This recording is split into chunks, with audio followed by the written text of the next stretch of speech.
How did you screw with computers at school? My high school had a program on all the computers that would allow the teachers to watch an entire classroom screens, take control of them, send content to them, etc. A friend of mine came up an idea to try to use it to prank the classroom, being the r/I am very smart 16-year-olds we were. So, when my teacher wasn't looking, I put a USB stick into her computer and copied her SPA program.exe directory onto it to take a look at what was different between the teacher and student versions. Turns out all you needed to make the student version a teacher version was a 25-character license key that was in a plain text file. So, obviously, I copied it and upgraded my client to a controller using all of my teacher settings. We then proceeded to rickroll the classroom on full volume from 34 computers. It was pretty great. At the end of the class we came up with a great idea.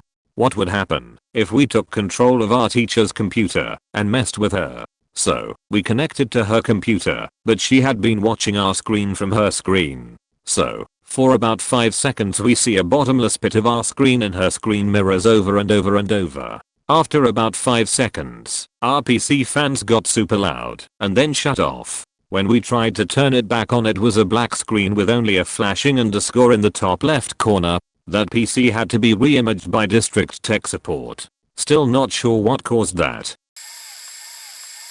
In 200.1, I think, friends and I installed StarCraft deep in my high school's file network, accessible on every computer in the building, and we had it programmed to run without a disk. You would still need a CD key to play, but hacked/false CD keys were easy back in the day. We passed out false CD keys to those who knew to ask us, and since it was all on the shared network, you could land from basically anywhere in the building. This was right around the time when computers were becoming really prevalent in schools, not just with computer labs, but many classes now had multiple computers, or were specifically just on computers. So, we'd end up organizing these pretty large StarCraft battles across the school. Even got to the point where, in drafting class, where the teacher absolutely didn't care what we were doing, my two friends and I, huge nerds, if that wasn't obvious, would play some of the jocks in the class who loved StarCraft. We didn't just break into the system to have fun, we also broke down barriers to make life better.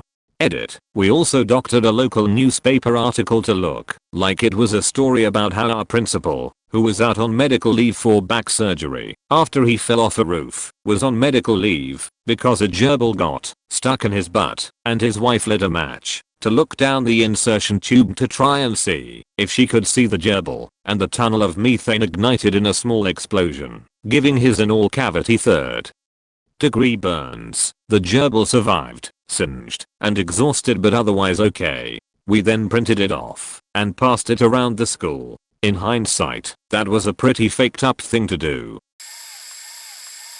My school district used Macs pretty much everywhere. A couple of the most common pranks. There was a key combination that would invert all the colors on the screen. It was all the meter keys and 8. It was a lot of fun to do this to someone who left their computer unattended and didn't know that. One of the function keys, I think F11, would move all the windows to the outside edge of the screen, showing the desktop.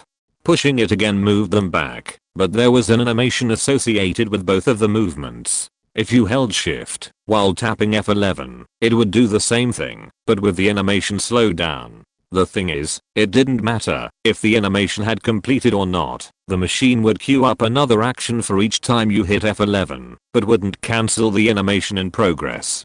So if you were quick enough and someone wasn't paying attention, talking to their neighbor, looking a book, etc., you could lean over, spam shift plus F11 a few dozen times and effectively force them to watch all their windows slide in and out at a snail's pace for a minute or two.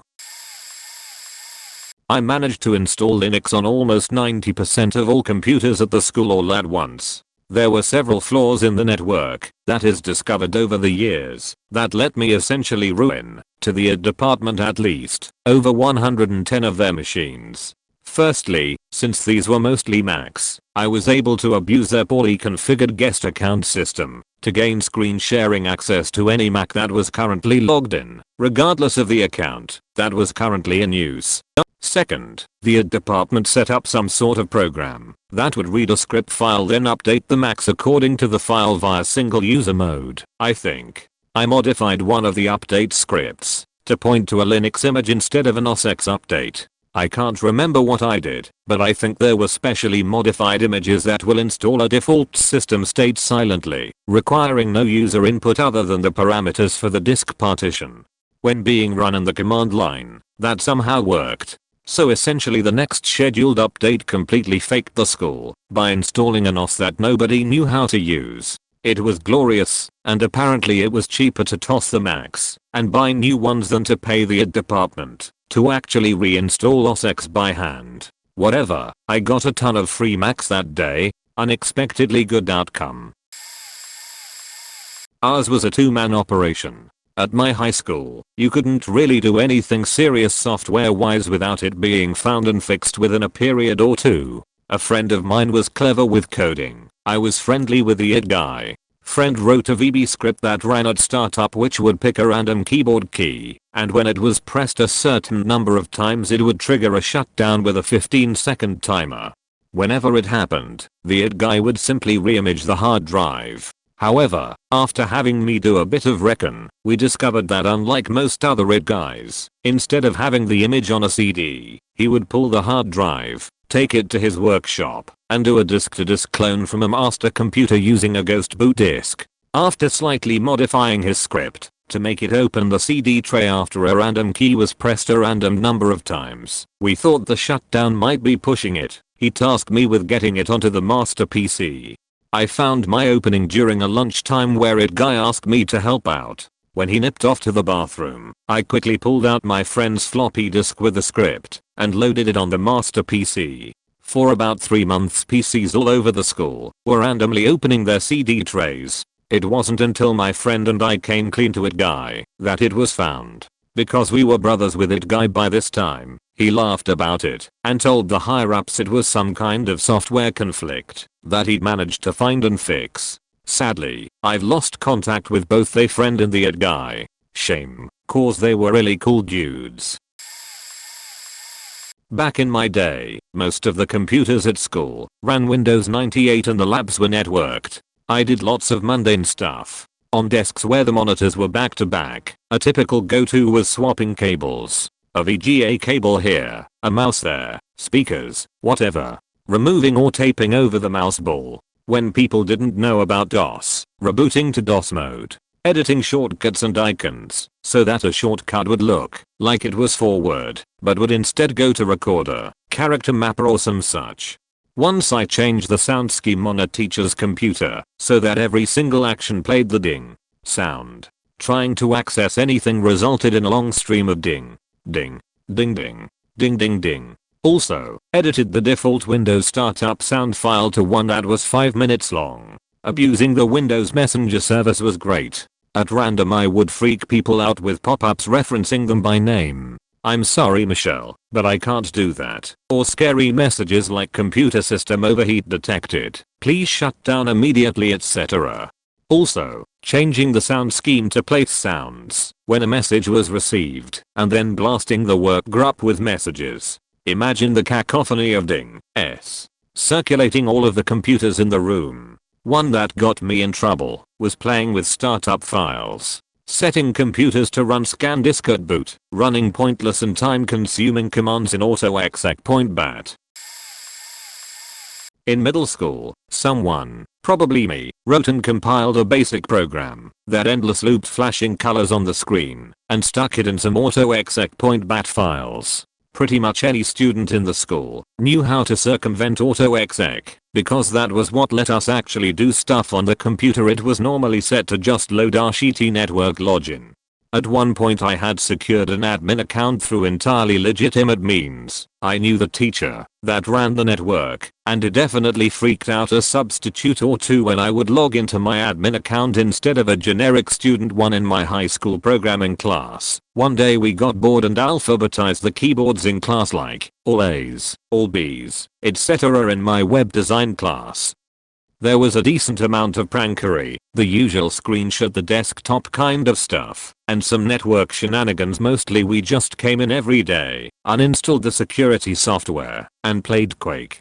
I had a free period where I would go through the logs of the site blocked by the county's web filter for the day, view the questionable ones from a school computer, and then file reports for them to be whitelisted. If there was no good reason for them be blocked from a school computer, I always wonder if people down at the country ed department were scratching their heads over that one. Oh boy, how didn't I? We bypassed the content filter using a specially designed GRCities page until 2-year 8s got caught looking at lesbian porn. We played Quake on all the computer room PCs. The room was C-shaped, so the teacher could only watch half the class at once. I swapped my monitor cable with a friend's whose PC was back to back with mine when he was on the loo. Started typing weird shit and freaked him right out. Installed a strip poker game on the design and technology PCs. Installed Carmageddon on the good D&T PC downstairs with the help of the teacher. Installed one of those programs where you stare at a dot in the middle of a load of swirly lines, so when you look away everything goes messed up on the main ed room computers. When the teacher stepped out for a smoke, I convinces everyone in the class to look at it without saying why. Teacher came back in to see everyone staring at swirly things. Shouts.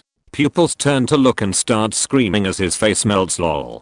Organized a factory line of kids to dismantle and gut the huge pile of PCs we had been told to simply destroy. Then helped distribute the stolen parts to kids who couldn't afford PC upgrades. Removed all the sound cards from the 6th form PCs as the things had no speakers, and again distributed them to kids who couldn't afford Sound Blaster 16s. Installed ZSNES and some games on my friend's easily hacked profile. When that got banned, installed it on mine. When that got banned, blagged Innocence, got it reinstated, immediately reinstalled SNES, and was never caught. I'm sure there was more, but that'll do for now.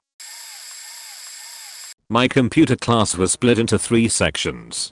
General Ed for the first 2 years, then you split into hardware spec or programming spec for the last 2 years. It was basically tradition for the programming spec seniors to write mini viruses and prank the freshmen. When I was a freshman, my seniors weren't very creative. They just walked up with floppy disks, pushed me aside, and ran something that locked out my Win95 desktop. I had a double desk utility in my system tray though, so I just flipped to the alternate desktop and ignored the troll program on my main one. When I was the senior though, I made a big collaborative project out of it. I built a team.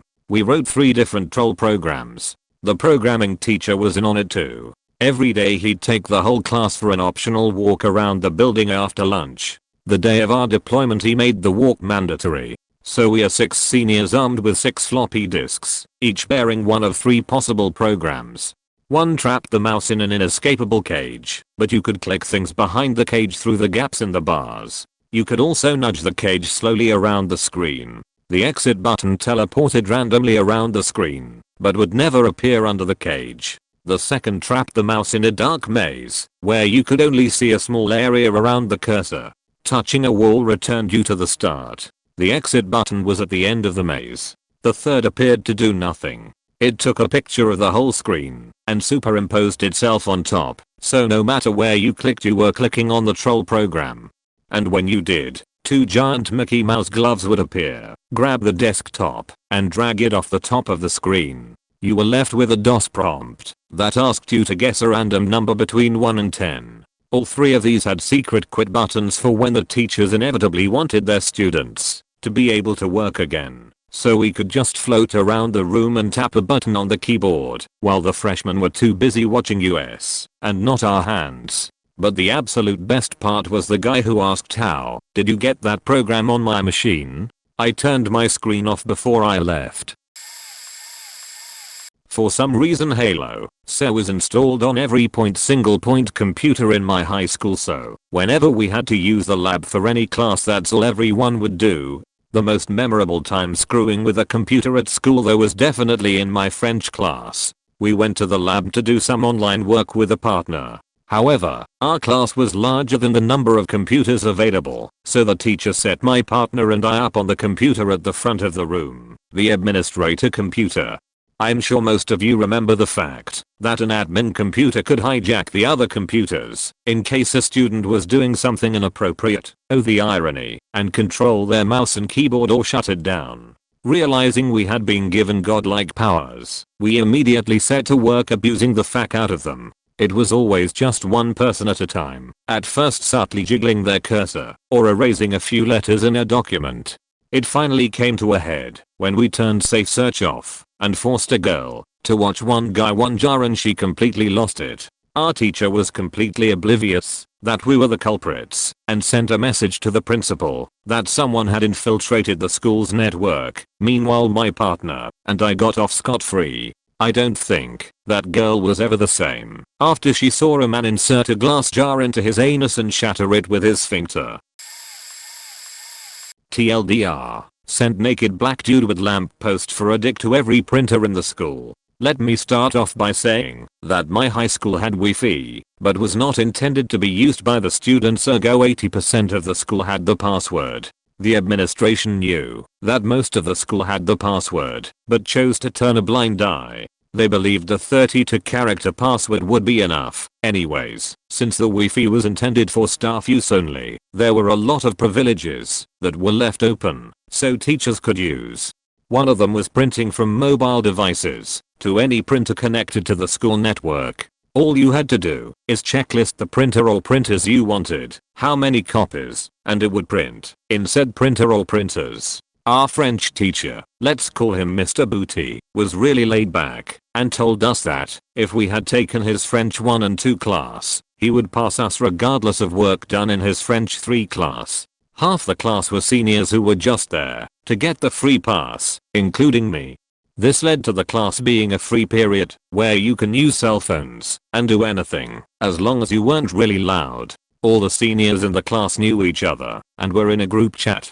It was the dankest, raunchiest, and stupid group chat where everyone was constantly posting idiotic things. On one particular day, everyone was posting the grossest picture they could find. One of my friends, posts this picture of a muscular black dude with his legs spread out and his mile-long dick in his hand. All the seniors start sending it to their friends in other classes. Great pic 5/7.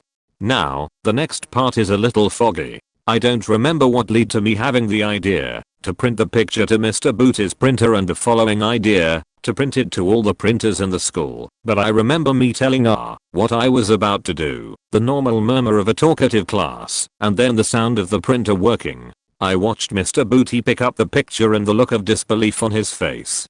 Confused as to why a picture of a naked black dude and his horse dick was staring back at him in black and white, coloring too expensive.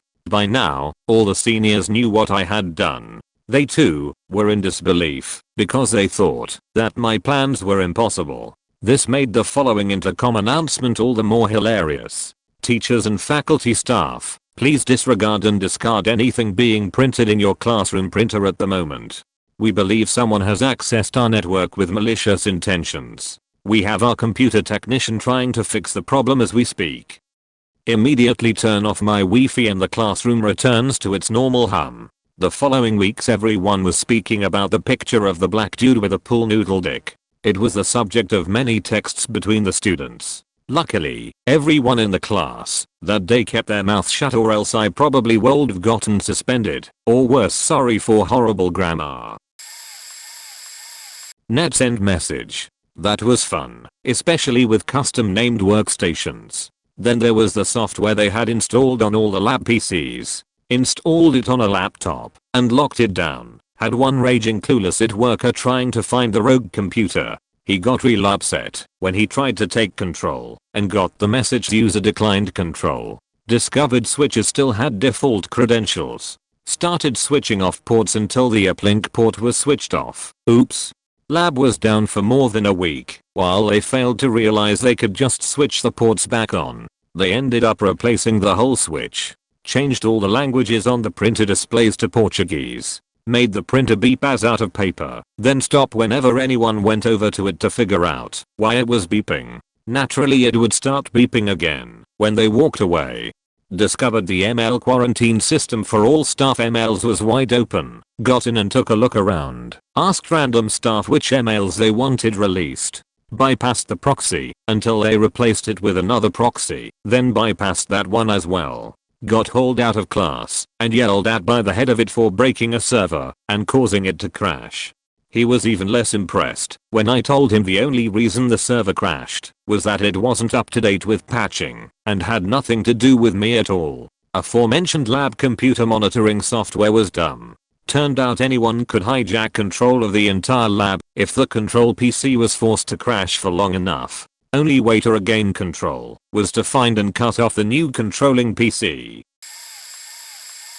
When I was a freshman and a super hacker, I had recently learned how to do S from command prompt, and my math class was essentially a lab with many computers in it. All I really knew was how to obtain an IP and ping it, and being the super hacker I was, I noticed the IP information of the computers were all on the desktop. So naturally I chose the computer next to me to ping, and sent a command for 7 million packets. I don't know why I chose this number. The entire system was a local network anyway. My computer immediately tripped out and stopped working, some sort of business network safety thing, and the computer next to me had a push notification alerting it of a DOS attack. Everyone else's computer began not loading web pages and I started freaking out, so instead of closing CMD, I just put my computer to sleep and hopped seats. School security, along with the IT guy who just plugged in Ethernet cables and restarted routers, came to the room within 5 minutes and interrogated the class. For the rest of the day no one was allowed to use a computer. Right. One day the school had almost filled up their server, so every student had to go and erase all the files they didn't need.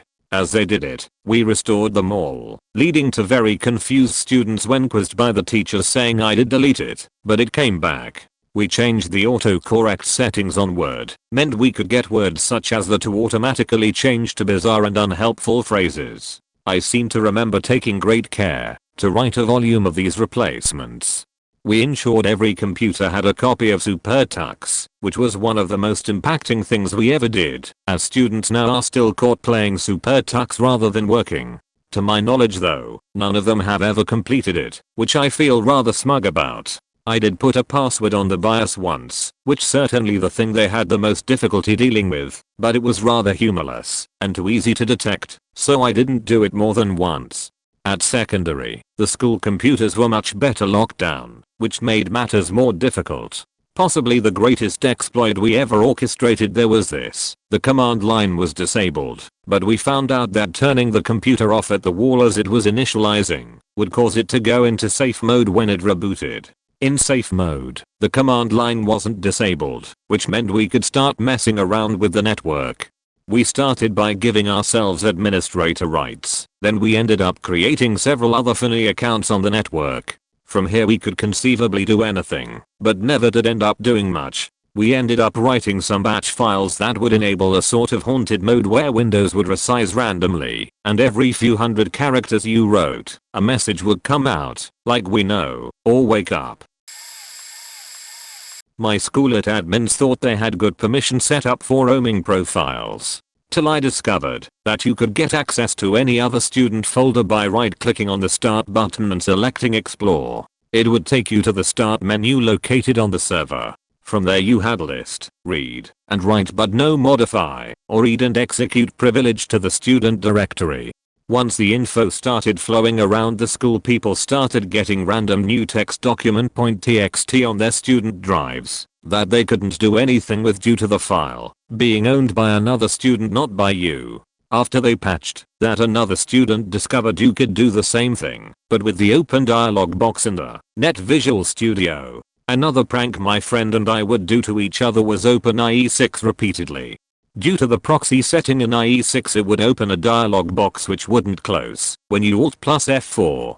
This was also back in the XP days, so there was no tiling of the taskbar. My favorite thing to do at a LAN nowadays is make a bat file with the following: start, call C, /knob.bat call explorer.exe go to start. Save it as nav point bat in the C drive, and watch as my computer opens over and over again, getting faster and faster as more bats are called. It started during my freshman year of high school. The library had just installed about 3 or 4 Power Mac workstations. I had changed all the alert sounds to my voice saying "fuck you." I wrote some malicious batch files to delete system files, or changed startup scripts to spew strings of profanity during boot. Right about my sophomore year, my attacks became more sophisticated as every classroom had networked computers and computerized grading and attendance.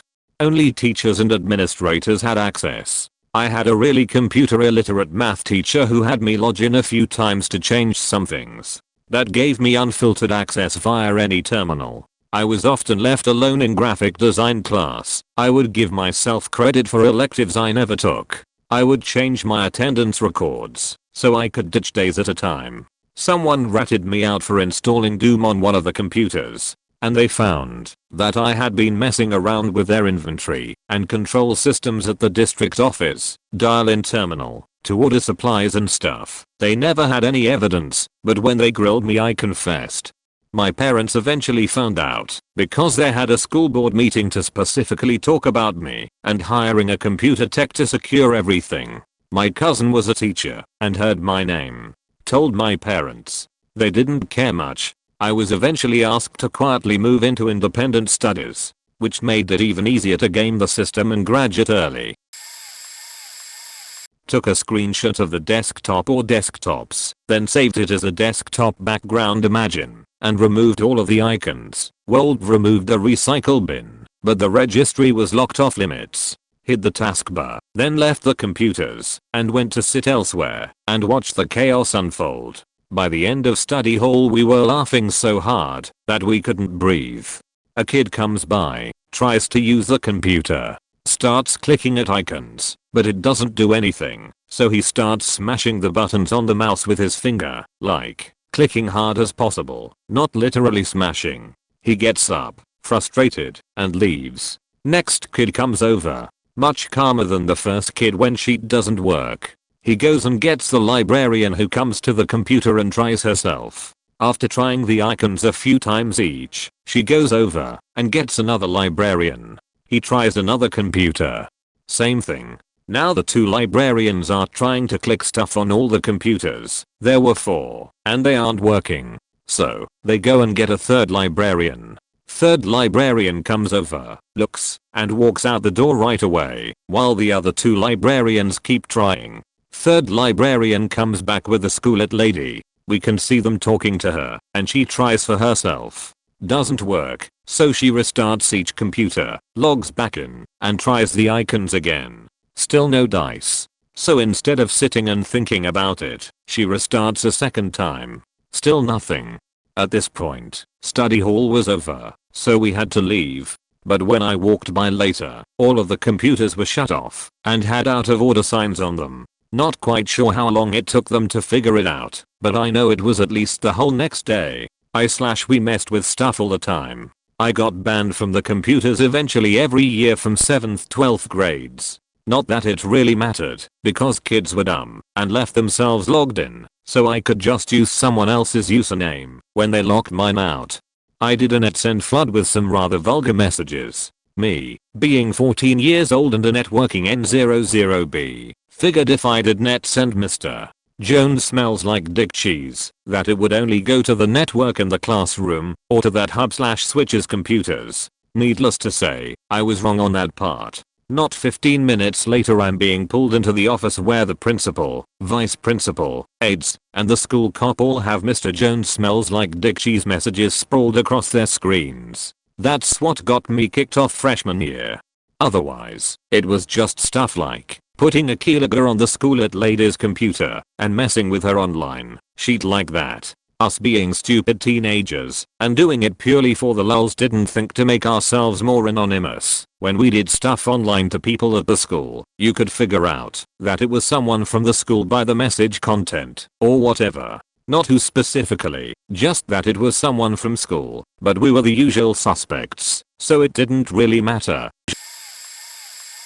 May get buried, but here goes. My school's IT setup in the early zeros was pretty shitty. I don't even think we had an IT guy for a school of 1000 plus. I was kinda into web design, and being a script kiddie at the time, SRY, and had my own domain. One day I found a web proxy source code for download, and loaded it onto one of the domains I had. It worked really faking well. Type the URL you want, it scrambles it, and presents it in an iframe. Simple really. Anyway, I told my best friend. Seems like he told everyone cause suddenly the hits on my site were 100, 300, 1000 plus per weekday. Everyone was using it to get past the shitty firewall. What would Jesus do? Add Google ads to the page, of course. I made about $3. My entire full name was on the hoist for the domain, but no one ever pulled me up on it. They either didn't care or didn't know I also logged into transferred students' old email accounts that defaulted in the new year and sent sheetlord emails to people. Also just played games every IT class using Google homepage where you could add your own widgets. Loads were games. Also created a shared folder on the network drive with exclusively Zero's rock for kids to listen to. Also learned my form tutor's password, cause she never changed it from the default, to manage school lunch allocations, and gave myself, only once, free lunch. Also tried to DDoS my own school, but I'm not sure if that worked, since I did it on a weekend. And, again, it was just a script kiddie program. So, quite a few things. Never got in trouble, thankfully, cause it was all stupid shit. Found and stolen from myself in a 2003/2 post. Our middle school computer lab used a customized hypercard called Student Card for an interface for the computers. It let you launch programs and such in Mac OS 6.0.4 on classics and pluses. I used to open the student card stack in HyperCard and add a hidden button that raised the user level to 5 when you held down Command Option, giving you free reign. In high school we had a row of Mac second computers. One evening I pulled them apart and connected 6 monitors to a single Mac. It was glorious. Then I got caught and was no longer a computer lab monitor. As a sophomore in high school, I had a PowerBook 190 with an Ethernet PCMCIA card, so I could work on my laptop and then go join the wired network to access printers and the internet. My junior year they switched to system, where the DHCP server reserved all the IPs, but you could still unplug a system and use its IP. I spent part of my senior year helping the librarians regain access to their own computers and printers. I help run technical support for speech and debate tournaments, and it still amazes me how many places have poor or no restrictions on the wired networks. A bit late to this, but IT class was amazing in the early 2000s. Year 10/11 UK. We would literally lose our shit at finding one website that wasn't blocked to play slime ball or get on a Bombs World. Then came PE class. I was stuck with that year's degenerates on the computers learning about muscles and anatomy. Our teacher was your typical gym class/PE, trying to be cool with the kids, not the smartest, smoked. Biggest mistake he made was leaving his own unblocked station open while popping out for a ciggy. Then come the class idiot with possibly the smartest prank he ever did. Proceeds to find the darkest midget born he can find, turns the sound up full blast and flips the monitor, making sure to tell us all to be quiet and not say a word lest we be beaten up after school. In comes the teacher to a completely silent class all doing their work perfectly, sits himself down frantically trying and failing to turn it off, instead pulls a plug at the wall. After being yelled at we had a serious I'm Spartacus moment where instead of nobody owning up to it, everyone did and got the whole class in trouble for weeks. Still better than getting a beating from the psycho kid. This is gonna get buried anyway. My senior year of high school I decided to just do what I wanted with a super light class load. This included having a cracked version of Warcraft 3 and roughly 100 ROMs from various emulators. My teacher in the lab was cool with it, as long as I kept it low key and had my work done. Second semester I have a bad breakup, and to help me laugh more, I put a GIF on my desktop of Baloo and the fox from Fox and the Hound. There was nothing inherently bad about the GIF, but it was two unrelated clips that combined into a compromising situation. One of the yearbook girls uses my usual computer and flips out, telling both teachers. My one teacher walks in while I'm sitting at it and laughs and asks why I did that, to which I say it's funny. She said, "Well, it's not, right, and I have to punish you for this." My principal comes in, talks with them both, looks at the gif, then takes me into the back room and drops this magic. "Do you think it's funny to turn children's cartoon characters into born stars?" I get sent home the same day and told to come back on Monday. Happened on Thursday. I came back to find they investigated my machine for any other questionable materials and were in the process of cleaning it completely. I guess one of the IT guys was perplexed that I'd gotten so much stuff on the machine. Next year I hear from some younger friends that the school now has a super strict firewall and each machine is heavily regulated and you have to be given access to folders and can't install anything anymore. Bonus, shout out to the time some dumb kid in my class managed to beat Ganguro Girl on a school computer. Position 1. What the fuck does that mean? Gaffac, turn it off. I went to HS in the 90s, and most, maybe all, Windows 3.1 systems came with QBASIC, which let you write simple computer programs. I would type up a very basic script in just a few lines that would display a blank screen, so it looked like the computer was off. Then it would wait a while, like 20 minutes or whatever, and then it would just beep very loud and constantly. Something like this, but not exactly. This was over 20 years ago, and I don't remember all the QBASIC syntax. 10 CLS clear the screen, 20 sleep, 1200 do nothing for 20 minutes, 30 beep loud, beep 40 go to 30 go back to line 30, create an infinite loop. Anytime I walked by the computer room, before school, at lunch, etc., and no one was in there, I'd write this up and start it on as many computers as I could, and then leave. Most of the time, there were plenty of computers to go around for all the students. So if someone tried to use one of the ones I had rigged, nothing would respond, so they would just pick another PC. Then about 10 to 15 minutes into class, all hell would break loose as everyone scrambled to turn off the PCs that were beeping, or CTRL plus BREAK, if they knew that would stop the program. I would also do this to all the display PCs at Walmart from time to time. Fun stuff. I also used QBASIC to make the screen display exactly what the command line format C looked like as it was in progress. It had a % that went up every few minutes, and I'd have it constantly open and close a file so the HDD busy light would blink constantly, like it does during a format. I ran this on my dad's PC at home, and he flipped out when he saw it. He thought everything on his PC was being erased. 1. I remote connected to the district print server and shut it down. No teachers or students could print for most of the morning. I did this twice until they disabled the local admin account too.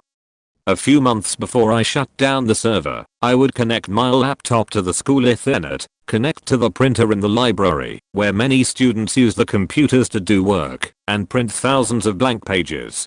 This drove the librarians and IT guys mad. They tried to secure their network by whitelisting MAC addresses, but it was very easy to circumvent. 3.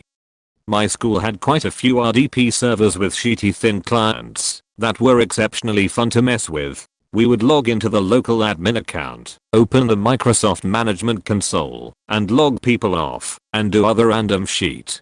I created a few Visual Basic programs that would show some fake pop-up or survey, and I made it start whenever a certain person logged on, and it caused tons of extra work for the IT staff. I did eventually get caught because the IT guys thought that a print server shutting down twice was worth investigating, and I lost my computer privileges for the rest of the school year. I deleted key operating, size, and bat files on some of the Windows 3.11 machines in my school library when I was in 7th or 8th grade, mid-90s. There was an announcement eventually about how people now had to sign in for computer use, which I assume was so they could hopefully catch who did it next time. I did it once more just to fuck with them by quickly deleting the files on a computer I passed by when no one was looking. Some girl got blamed because she was the last user, but got let off because they didn't believe a girl was capable of knowing anything about computers. During computer classes at the same school we had a project where we had to design the front of a house or other building using an art program. Someone else discovered by accident that all of our work was saved to the network, and that we could load and edit everyone else's projects if they weren't open at the time. I jumped on that bandwagon immediately and defaced/sabotaged the projects of the kids in the class who usually treated myself and fellow nerds like shit. Did that multiple times. As I recall, the teacher didn't even seem to care. I don't think he fully grasped what was going on, as he was only computer teacher by assignment and not by skill. In high school I created a folder on the desktop of one of the communications class Macs called Secret Terrorist Documents and inserted a document explaining how nuclear weapons are made and another document containing a blueprint of the White House that I found. I imagine the teacher or another student just assumed it was a joke and deleted it because there was zero fallout, and the folder was eventually gone one day. When I checked that specific computer, we didn't have assigned machines. I wouldn't have been dumb enough to do something like that on a computer designated for my own use. Note, this was shortly after 9/11, so the lack of reaction surprised me. I'd actually forgotten about this story until you asked. It's fairly benign compared to some of the stories here, but hey, the graphics labs in my secondary school had the only computers where you logged on using a shared student account instead of using your personalized account to log in.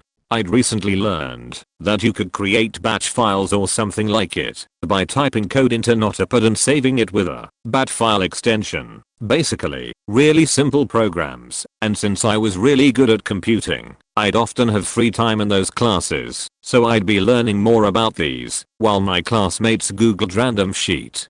Me and a friend were in one of the graphics labs one lunchtime. He liked making stuff with the modeling software. I liked messing around with batch files, or whatever it was, and the graphics teacher liked him. So we got into the labs at lunchtime if we wanted, and I thought it'd be a funny idea to plant an entirely non-harmful but entertaining program. I started to do so on a few of the computers, and my friend told me he'd get the blame because I had done them all around the corner where he usually sat, but hadn't done his machine.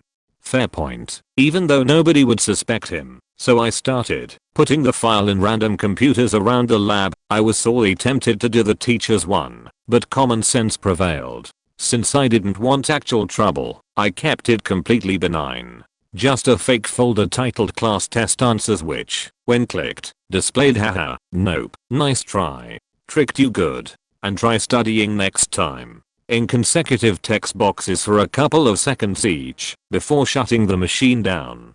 I figured nobody would fall for it, and that I wouldn't be there even if they did, but it was an amusing thought. I left the fake test answers, and went on my merry way. Next day, as I was heading down the technical corridor, a couple of slightly older jocks stopped me and told me to come into the lab. Check out this hack someone's put on one of the computers. It's a fake set of test answers that does something funny when you click it. I politely declined, telling them I'd heard about it already and asking if they knew who'd done it. They said no, but it was a cool hack and that putting it on the shared computers was a good idea by whoever it was, because half their class had fallen for it. Since guys like them normally didn't give me much apart from teasing or indifference, I spent the rest of that day feeling rather pleased with myself. There was an inter-computer communication program that was installed by default with the operating system, except it was not easily accessed. This program was not meant for chatting, rather to display notification as each message appeared similar to this, and there were options to change the title, image, and text. You could either message all computers or a single computer addressed by the identification number of the person that was using it. I regularly messaged people, of course. My best one was at the end of a day, when the library was almost empty. I used the computer relatively close to two people who were messing around on their computer. After a few minutes, I noticed that they were searching for solar-powered barns with Google. I opened the communication program, noted their identification number, and made a message with the red circle with a cross in the middle and text similar to this one. Attention. County name. County Public Schools has been notified of illegal searches made using this computer. Your ID 00000000 and name, surname, forename have been recorded. Please go to the main office immediately. They looked at each other with a worried-est faces, logged off, and ran away. I don't know how I managed to maintain a normal composure until they weren't in the library anymore, but I still laugh about it today. Added Halo set to the school system. Every Friday our drafting class would have Halo Day and have 16-player LAN parties. It was the best class I have ever taken. We even got Modern Warfare 2 on there, but some jackass in the next few days was caught in the library playing those games, like the dumb as he is, and got it all removed, and us all in trouble. Later that year we got Halo back, and kept it to ourselves in that room. 16-player Blood Gulch is a hell of a lot of fun. Also I, along with a lot of other people, knew how to get past the restricted access, and could access any site we wanted. Watched movies all the time too. Edit. I don't think they checked those systems for games very often either, because we didn't have to delete anything. Just had to keep it in the school drafting folders. I guess it was deep enough to not be noticed. Edit 2. Also I remember we could access a shutdown command, that we could find any computer in the school and shut it down on command. The only problem with it was it told the name of the person shutting it down, because I was logged into the computer, so if you ever did it to some other place in the school, you'd be caught. It's always fun to fuck around with things on school computers, to see what you can do. Probably not as bad as some of the others, but we did have fun with some. To set the scene, I went to high school in the mid to late 1990s, 1994 to 1998 to be exact. All of the computers we used were still running Windows 3.1, except the IBM computers used to keyboarding/typing, which used what looked like a DOS-based OS. For the IBMs in keyboarding, you had to log into the computer using a username that involved your initials and student ID number. So if your name was James Johnson and your student ID was 04956, your login was JJ04956. I don't think passwords were set, or if they were, it was to remain as password. I once found some other student's student ID card lying next to my assigned workstation.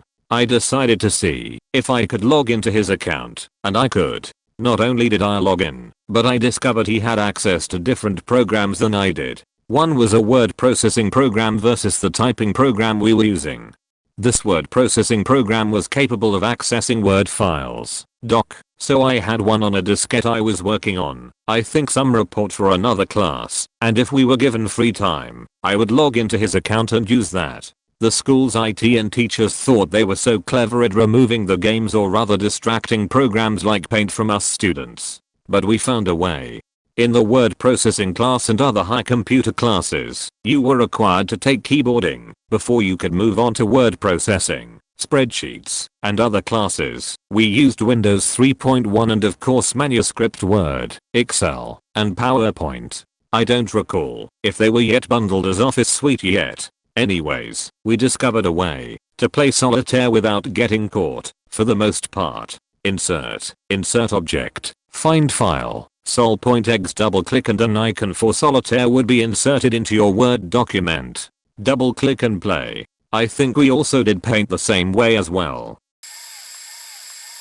I have 3. Back in the 80s our computer labs were tables full of back-to-back Apple seconds. One day I swapped the keyboard cables with my buddy across the table. Whatever he typed showed up on my screen, and whatever I typed showed up on his. He called the teacher over and said his computer was acting funny. As she typed, I would type the same thing, so it looked like a little bit of lag. Then I would type something like syntax error. The error messages got more and more conversational. I'm sorry, I don't feel like it. It wasn't until I asked, how are you today, that she caught on too. In college, one of my roommates screwed up his BIOS and had to get his computer worked on. When he got it back, my other roommate and I wrote a DOS script that mimicked the startup menu, but whenever he pressed a number it would play the sound file from HAL 2000. I'm sorry, Dave. I'm afraid I can't do that. The beautiful thing was that, if he had just left it alone, the program was designed to put the normal boot up back into place and restore everything to normal. He kept turning it off and manually rebooting it before it could do that, swearing about how he had just spent money to have it fixed. A couple of years later, I had a roommate that was not very computer savvy and kept using my computer. The Windows 3.1 error sound was constantly playing. One day, I recorded a file that said, "Hey, Hank, You can't do that. And replaced the error sound file with it, and then left for the day. He was pretty ticked when I got home. Not school, but military in the late 80s. I was a personnel specialist, and we had to make updates to a central computer. There were a few terminals centrally located, and we had to take turns. There was always a line and we would forget a paper, then have to go to our desk, then wait in line again. The terminals were routinely down. I memorized the message that said the terminal was down. I would type that message, go get whatever is needed and come back. I can't believe it worked so well, and for so long. A few years later I was talking to a friend about how to clear a problem on the computer. I jokingly said enter C, format, then hit enter. Who knew the dip could remember that when he frequently forgot his name? He even posted it on the bulletin board. You would have thought the world came to an end. Calm Flight, who fixed the problems, was pissed. They knew my antics though. They sent repair techs out to fix the phones multiple times. I had placed tape on the receiver hook which kept it down, so the phone would just keep ringing when you tried to answer. Fun times. Lol. Things young ones will never know or truly understand. My school had a default password of student for every student. We deduced that the teacher's default was teacher. All the usernames followed the same pattern. All teachers had full admin rights. Some teachers didn't use their accounts. After we got busted for abusing that, we were asked to make the passwords random next year. We wrote a program to assign every user a random password. We gave the printout to the principal. To get your password you had to sign the acceptable use policy and pay $10. We sold you your password for $5 and no whoop. We set up a Linux server to use as the school's website. Left ourselves all sorts of access. I had complete root access 4 years after high school. We used to run other services off it when we were students. Quake server. Hosted a MUD. Unplugged mice and switched them among computers, so your mouse moved someone else's cursor. Stole mouse balls. Had Duke Nukem installed on some computers as well as Quake and StarCraft. School had a great connection. Downloaded tons of MP3s and software. You name it, and we did it in the late 90s. Was awesome being one of the computer nerds in a smaller town. We did most of the tech stuff. One time I right-clicked on a folder and shared it on the network and the school threatened me with expulsion for hacking. I guess that's the TLDR. I reckon it was around the year 2000 and I was working on some dumb as digital media project in my middle year of high school from some class I had signed up for because I knew it would heavily involve computers, the majority of my district's computers.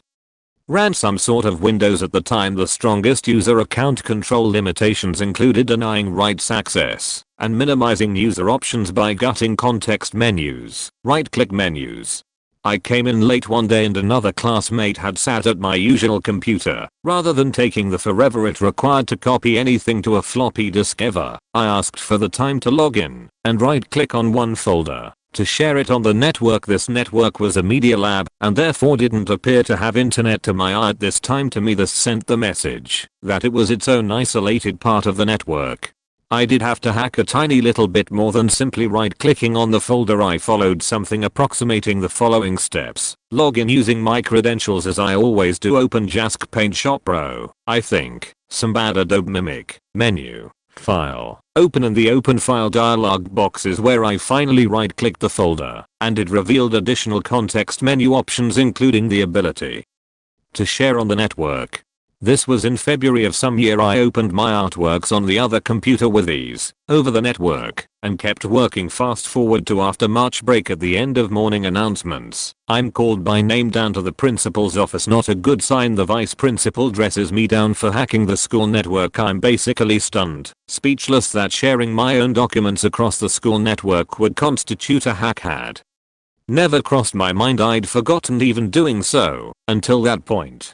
But there had been an incident in the media lab requiring a technician to work overtime over March break at great cost in order to solve. I'm told I'm summarily detentioned until further notice and threatened with financial penalties. After complaining, I find out from the media teacher that my folder was apparently visible to every other computer on the district's network. 500? $1,500. I have no idea. Instead of just unchecking the checkbox I had checked, they paid an IT guy to reimage every computer in the lab, at least 20. Later that day, I'm told there will be a meeting with my parents and the principals. I would like to say that my mind was racing, that I was distracted, or didn't give a damn like a cool guy, but the truth is I don't remember how I felt. Somehow, I came up with the idea that I had never agreed to not right click, as it were, in using the school's computers, and if that were true I could not have been hacking. So I went to the library and asked the librarian about the rules for using the computers. I don't recall the exact wording, but I do remember the rule about hacking involving malicious intent. Bingo. In the meeting with the principals, my media teacher and my folks, I busted out my saving grace. I read aloud the clause from the rule and asked them how I had acted in malice by right-clicking on a folder to do schoolwork on a different computer. My parents, noticeably chagrined, at first about expulsion talk, then the $6,400 IT bill being brandished, and now finally, and most of all by my revelation. The intent and result of my actions were verified by my media teacher, and neither principal had the gall to try to make any argument that my actions had been malicious or caused any harm. Outside of an apparent overreaction on the school board's part, the whole situation was then dropped, to my parents' relief, with quiet apologies, and I was firmly but politely asked to limit my right-clicking activities in the future. Remember that screensaver in Windows 95 with a 3D text that spins around and bounces all over the place, and the text was customizable? In year 2, me and my friend kept going to the computers in our classrooms and changing the text to such fact sheet etc. And within a few days the teacher would delete the text, only for us to change it back again the next time. This went on all year. Also in year 4, over a week or so, I stole 5 mouse balls from various computers around the school. Then one lunchtime I went to the top of the wheelchair ramp for one of the buildings and let them roll. Disappointingly they didn't bounce that much, just rolled all over the courtyard. Another one. Back in those days there was no filter or anything on the school network. One time in year 6, in Italian/music class, both taught us one class. For some reason, some kid got to play on the computer because he had finished all of his work. The computer he was using faced the back of the class, and it was about a meter behind where everyone else was working, so no one else could see the monitor unless they went and sat next to him. Anyway, at some point during the class, while everyone else was working, he starts laughing and jeering out, "Haha, this is the best bro, hey come look at this, haha." So me and another guy went over, and there he was on a faking tube site, watching this blonde getting railed on the faking school computer in the middle of class. Me personally, or the school in general, we had what we called the library Nazi, an evil librarian who enjoyed power tripping over the students, and since the computer lab was in the library, we had to deal with so much of her shit. She also knew jack shit about computers, so a lot of passive aggressive things were done to the computers to get back at her. This was in the late 90s. Pop the keys out of the keyboards and rearrange the home row from ASTFGTL to Matherfa, change the desktop backgrounds to anything besides the school logo, just to send her in a rage. Used Windows Explorer, not Explorer, to get around the firewalls, to openly defy the no games rule. Again, late 90s when this was cake to do. Then telling her that the games were considered educational, so they couldn't be blocked. Hacked the school's intranet to make the word moo pop up on every computer screen simultaneously. Kid got permabanned from the library until a huge free Todd campaign from the student body got the decision overturned. She got mad because students used to take the balls out of the mice to clean them out and superglued them shut. So it became an open invitation for everyone to loudly complain about the idiot who made the mice slowly inoperable over time, you know, since we couldn't clean them out. She couldn't say anything without admitting to being the idiot, so it was pure joy to watch her internally stew. Flip the screens, an oldie, but goodie. Calibrate the mice so they'd run reverse orientation. Send racy images to her personal printer behind the circulation desk. I'm sure there were a lot more, but those are the ones I participated in or remember seeing. But I'm sure there were a lot more, since she pissed off the entire 400-person student body at my high school. Improbably super late to the thread, but I figured I'd add to it. I loved messing around with the school's computers, and this is one of the many dumb things I did to waste my time in school. Back in my senior year of high school, I had a bit too much spare time and had a 3-hour study break in my day. We had this software installed called LAN School, which allowed the faculty to watch over the monitors of the logged in accounts, making sure they weren't playing games or up to anything else they deemed improper. At the start of the year, I initially planned to find a way to get around LAN School because I was lazy and wanted to play flash games rather than spend my day studying. I used my spare time to learn what functions were and were not blocked, and went about designing a payload that could be executed from a USB drive to crash the program. Once I had finished that, I had a urge to try and see how far I could push the system given the constraints the admins had allowed me. I went about designing a full-screen executable program in C that replicated the login screen. When the login button was clicked, instead of logging someone in, it would upload their username and password credentials to a TXT file in my documents and shut the computer down. Being able to make it look like I wasn't online with the LAN School payload and that the computer had nobody logged in made me head into the school early in the morning multiple times, logging into all of the computers in the computer labs and running my program. Throughout the year, I had a doc with maybe 400 to 500 usernames and passwords stored. It was hilarious seeing the different passwords that high school students would use, or seeing how their passwords would change over time from different crushes or dumb sayings. I later started keeping track of how many days it had been since people changed their passwords. No surprise I went into info secretary after school here. Older than many other posters, our school computers were Atari 800s with BASIC cartridges. Took 2 years worth of classes at our school in Germany, was fairly proficient. Moved back to the States, they decide none of those classes count and I'll have to start over. New school had IBMs, running BASIC. First day of new class we get a handout on how to turn on the computers. I raise my hands, ask to be transferred out of class. I'm told no, you'll need to know how to use computers later in life. Second day of class we get in front of the computers. We are supposed to be loading program and following along with the teacher. I aborted that, wrote a quick program and went to the bathroom. Come back to the teacher sitting at my computer, hitting random keys, frustrated.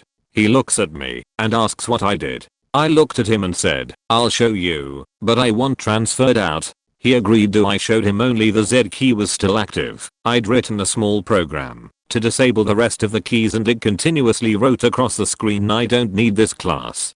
We had a quick talk. I told him my background and his response was, why the hell are you here? He gave me my transfer out. I took psychology instead. Was also the biggest example of institutional idiocy I'd encountered at that point. They accepted my health class from Germany, which consisted of reviewing Red Cross first aid manuals and taking the tests in the back, but wouldn't accept real classes. I never damaged anything until I nearly got suspended for something that wasn't even damaging to them. We had 2 labs, one with older computers that were classically word processors with BASIC installed on them. That's the lab I was in. My friend and I ran BASIC on all the computers and started the built-in hangman game. The teacher couldn't exit the game, Alt plus F4 cough. The teacher starts yelling how we were hackers and that we'd destroyed the computers. Sends us to the vice principal with the intention of having us suspended, expelled, excommunicated. Wrath of God sheet. We get down there, explain our prank and how dumb the teacher had been. He laughs and sends us to lunch early. The next few classes were brutal. She was snapping at us, making us do extra work. It was bullshit. So I started taking off those front plastic pieces that cover empty 5-inch driver bays and ripping out random components of random computers. RAM sticks, hide cables, unplugging other random things. I made a folder of millions of empty text documents. It started with just new.txt, and then I copy and pasted it a whole bunch, copying all the new files every time. In the end it was about half an hour to make the copy and the folder was up to several gigabytes. Also one of my friends made a bunch of scripts to fuck with people when they left their computer unattended for a few seconds. One would open the CD tray every 10 seconds. Another would make a text box that reopened itself whenever you closed it. And another would just shut down the computer after 10 minutes. As far as I know, the only way to stop any of those scripts was to restart the computer. Also pressing Ctrl+M or maybe Ctrl+N with Word, PowerPoint, Excel, etc. would open another window. So if you hold it for a minute or so, it opens hundreds of windows. And if you do it enough, which doesn't take long, the computer will open a new one every time they close one, since it doesn't have enough memory for all of them. That was fun until someone did it to you, because there's no way to save your work and the only way to fix it is to hold the power button and force a reboot. Everything. I was almost expelled. Wrote scripts to mess with printers, or to use the net send chat commands, stuff like that. Messed with startup sounds and backgrounds, installed games and such. Big one was a script that turned off basically all the profile restrictions of the student accounts, including storage limits, internet filtering / data limits, etc. That wasn't so bad, but someone decided they wanted to take credit for it and edited the script. Then they faked up and changed the storage limits on student profiles to like 10 KB instead of 10 GB that I'd set. That setting unfortunately persisted across logins, so now once it got run on a computer, nobody could log off or save anything to their profile. People knew I was the original author, threw me under the bus, and I proceeded to cop the blame. They tried to get me to sign an admission of guilt, which I refused to do, likely the reason I wasn't expelled. I told them how they could very easily fix it. They didn't listen and proceeded to, for some reason, manually fix it one computer at a time. But not overly surprising, they were awful admins. I'm now an ed pro myself, and I'm amazed at how bad they were, even for back then. If a student could run amok, like I did on any of my networks today, I'd just retire. Long story short, I figured out how to break out of the third-party security software the school was using to limit what the systems could do. Once I was out, I had access to pretty much the whole district's network storage. The application was the only thing preventing this. I never found grades or anything, but I could use obscure folders to store games, emulators, or anything else I wanted undetected, so I could access it from any computer connected to the network.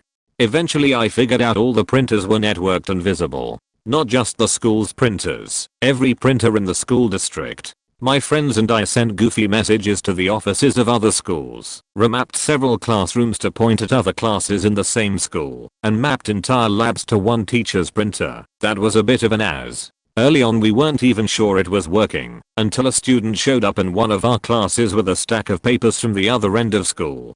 Apparently the problem had been going on for weeks, and the teachers had set up runners to exchange print jobs with other classes. I later found out that the school admins had figured out someone was using network storage for games and regularly searched for all exes on the drive. We just changed the file names and icons to match legitimate programs on the network storage, and they couldn't find them anymore. Lastly, gained access to command prompt and used netsend to impersonate admins. Fun stuff TLDR. Hacking was much easier in the old days.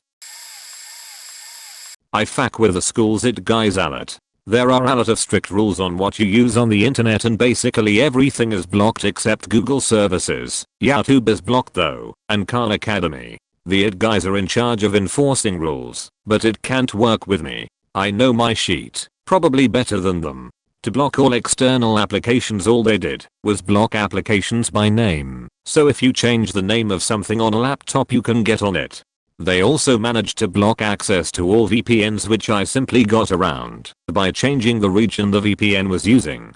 Lastly, the internet does not have a password, but it does have a MAC filter, so if your MAC address is not verified you can't go on. However, I took the MAC address of a verified laptop and made my laptop spoof that address. I was proud of that one. Downloaded sheet tons of stuff on the school Wi-Fi, and students and even some teachers would come to me with a storage drive and pay me to get them movies and TV shows downloaded. The it guys thought they were smart and nobody could figure out their weakest security. They eventually noticed high usage from the MAC address and took it off. Now I just swap between multiple MAC addresses. I also really hate it because they make sure our school uses strictly Mac products because they're harder to fuck with and more user friendly, which annoys the shit out of me because we can get better suited school laptops for a quarter of the price and use that money for something better than MacBooks. So I'm planning to do a tech related senior prank. Maybe get access to use screen share on all the school's computers and rickroll the school. I don't know. Anyone have any good ideas?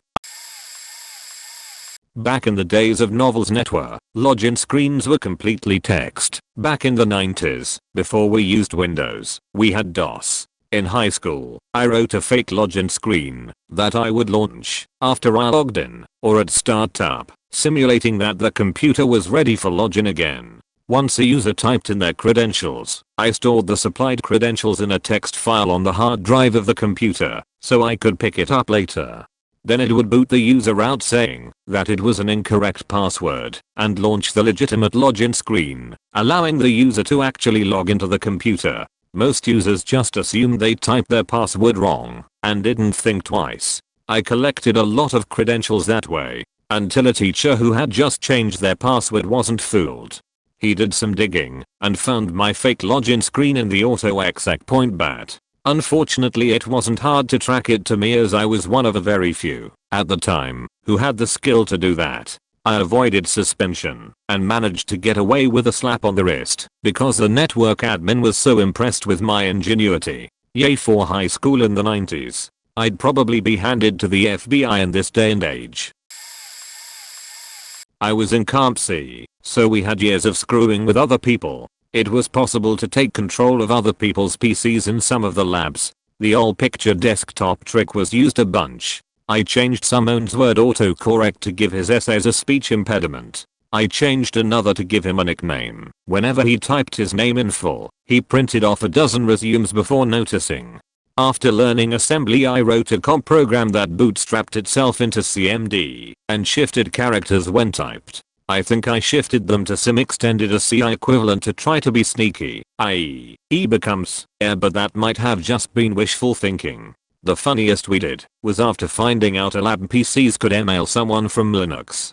We would mail bomb our friends during presentations, so the entire PC would shut down mid-presentation. Oh, and fork bombs. Lots of fork bombs.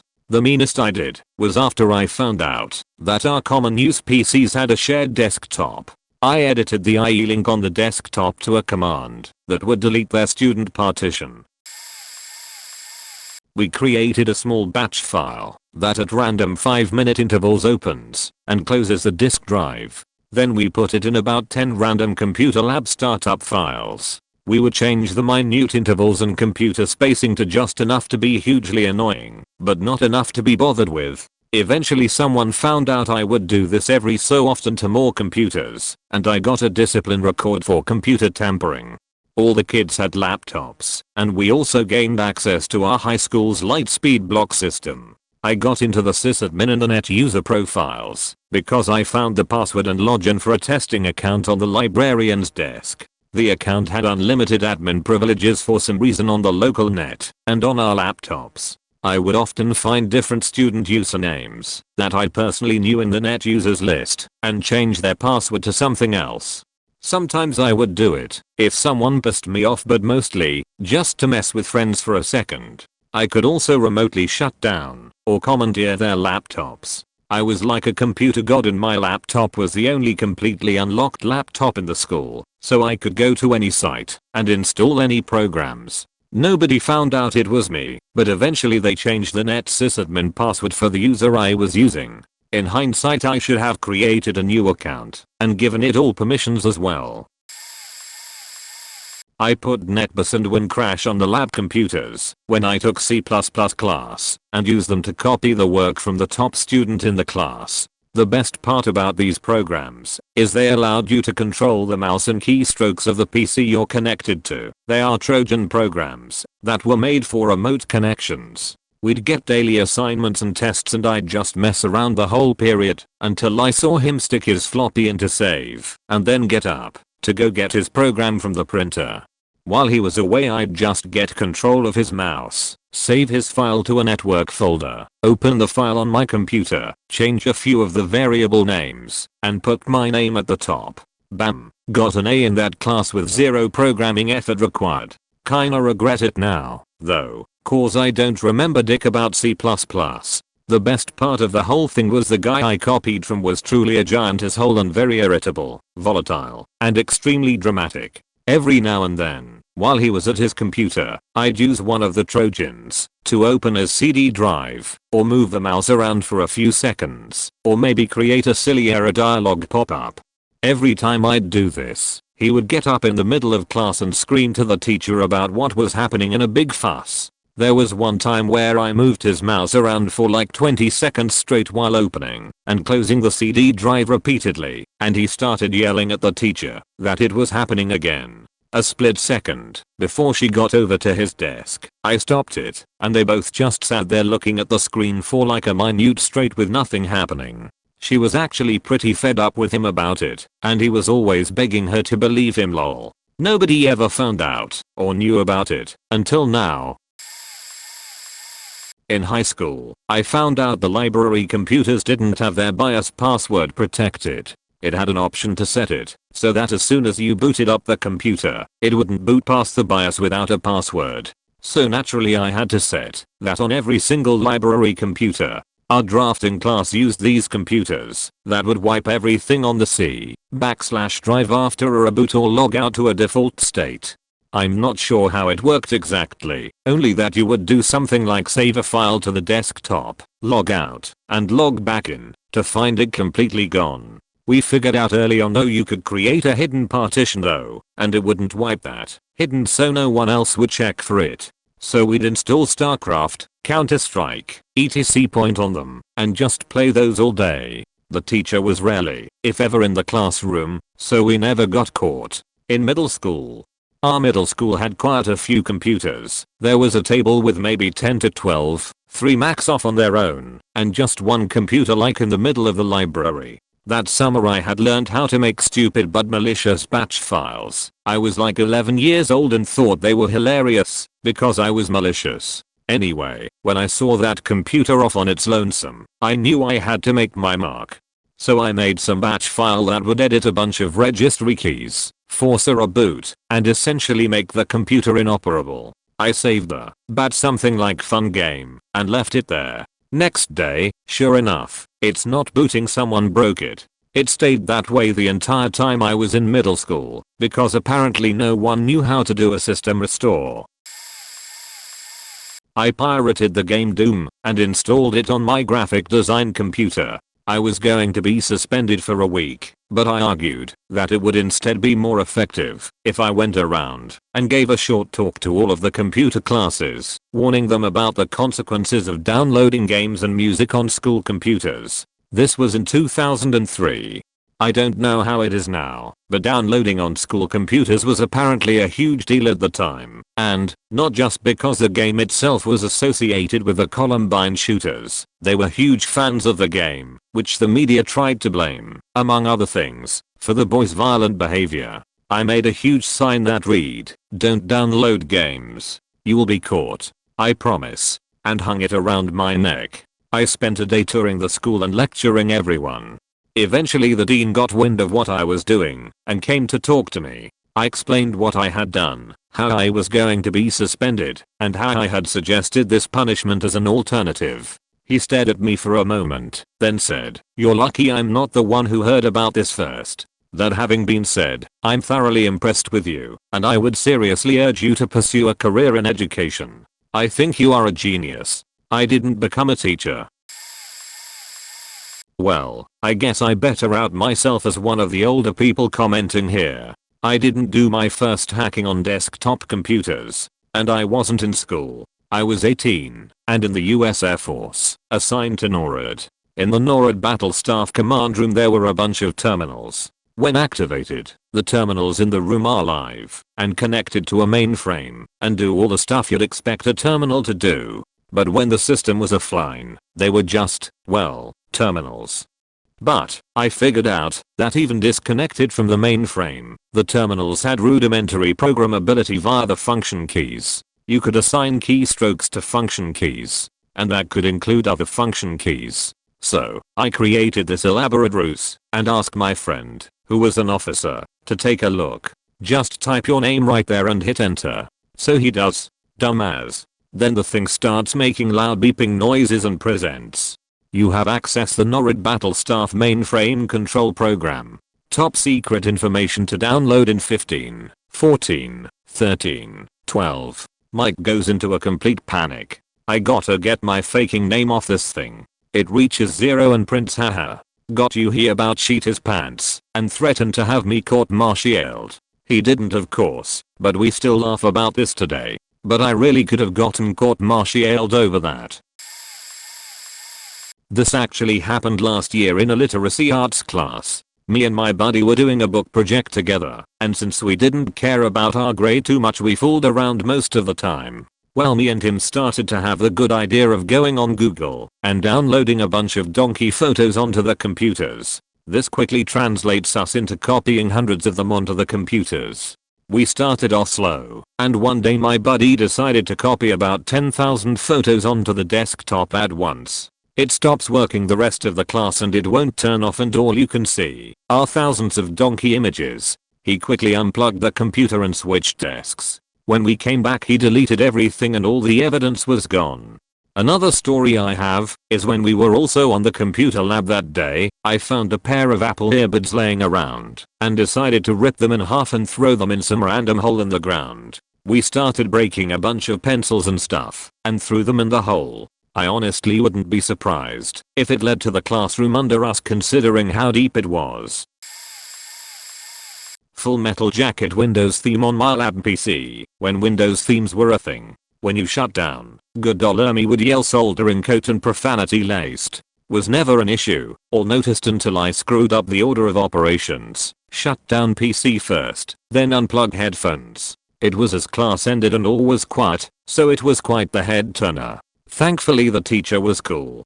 Same class, using netmsg, or whatever the Windows 98 run command was, launched that app.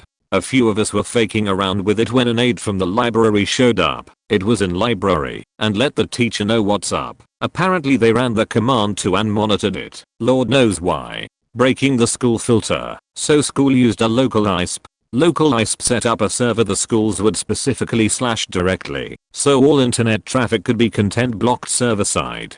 Learned you could go into Windows 98 internet settings and tell the PC to connect to a specific server address. If you changed it to one of the local ISP servers and set the port right, you had full access to chatter you wanted online, and the school was none the wiser. Teacher was, but she was cool, and we always made sure to set it back before class ended, because it was too much of a good thing to have ruined. Thanks to that I managed to play Quake 3 online in computer science when I had free time. Oh boy, do I have a ton of stories all in high school. The largest one was when kids in my class used Wi-Fi kill to take out the entire district's network. It essentially redirects all traffic to a null location. It was an Android app and was very effective. They used it on a old phone and hid it. Took it a while to find that. I had work to do on my school assigned desktop and a vocation, and the lack of admin permission was annoying.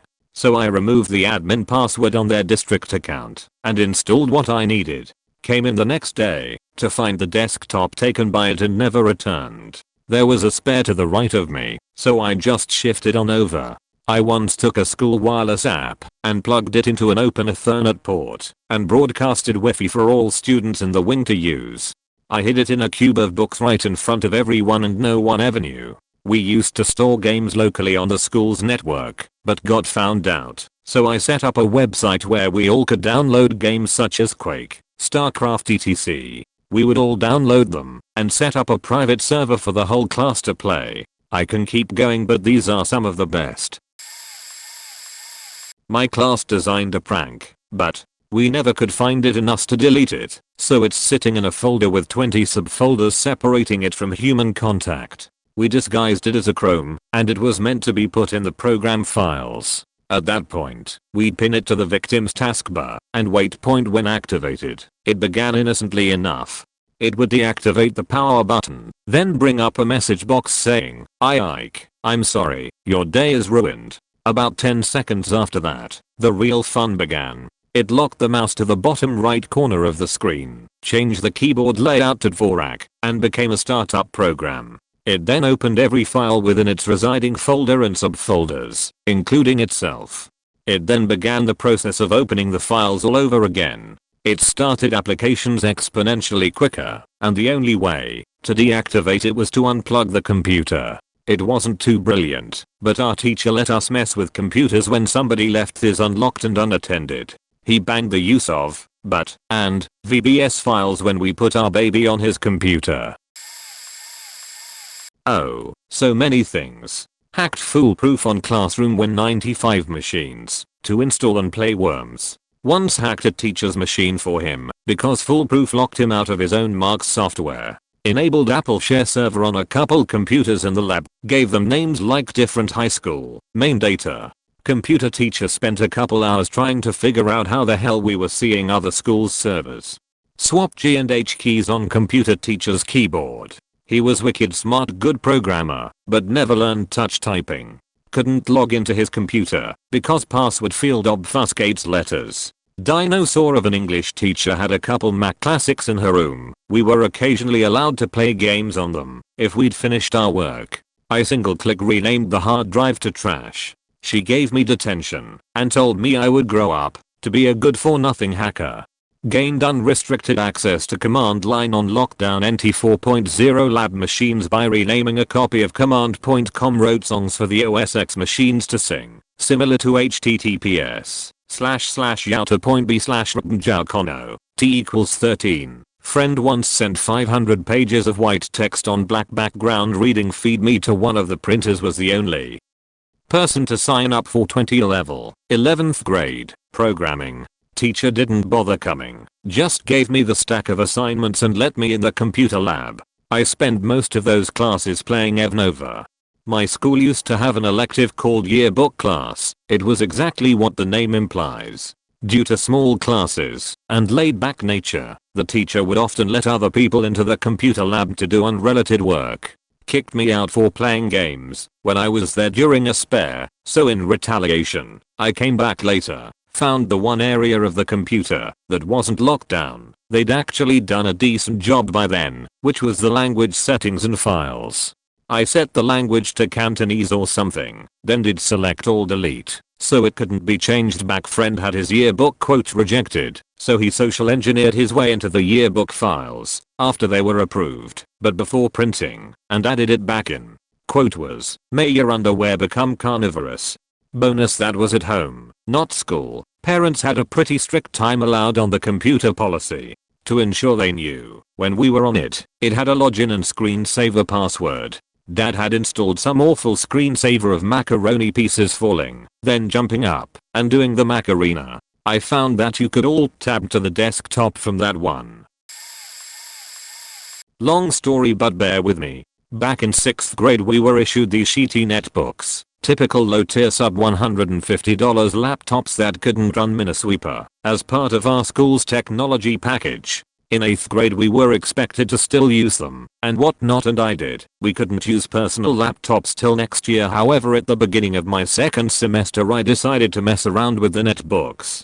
I came across videos detailing the shutdown I command inside command prompt to bring up a list of computers on your network. Now our netbooks were tightly regulated. It was smart enough to restrict command prompt directly, but I circumnavigated this by using Notepad and saving shutdown INA bat file to auto run when clicked. It worked. Now the mayhem ensued. I first messed with some girls in my math class and sent stupid shutdown messages like get wrecked or computer is tired, going to sleep. It then spread to me shutting down my friends who wanted in on the deal. So I shared the code, or one line thereof, to them. Now the mess got serious. People started shutting down teachers, library, and computers. I ended up shutting down an entire class and forced them to retake an online test. Lol. Eventually we got caught, and I confessed to this most heinous crime and got a 2-day suspension. The best part was when it came up to me later and said thanks for what you did, we patched it. By the way, we are hiring. Sums up my 8th grade fiasco.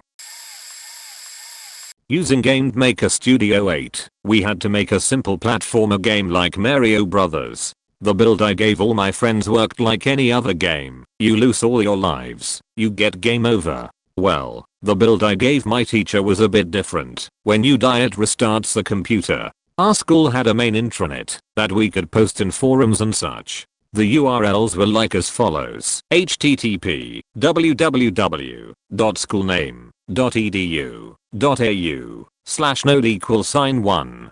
Each node pointed to a different location on the intranet server, as that is how to Drupal CMS worked. Well, I did some searching around and found a node number that gave me access to all the admin stuff. Obviously they had horrible security, and found a database containing all the results for the Leavers jacket votes. I simply found the entry for the jacket I liked the best and took votes away from the jackets I didn't like and added them to the design I liked.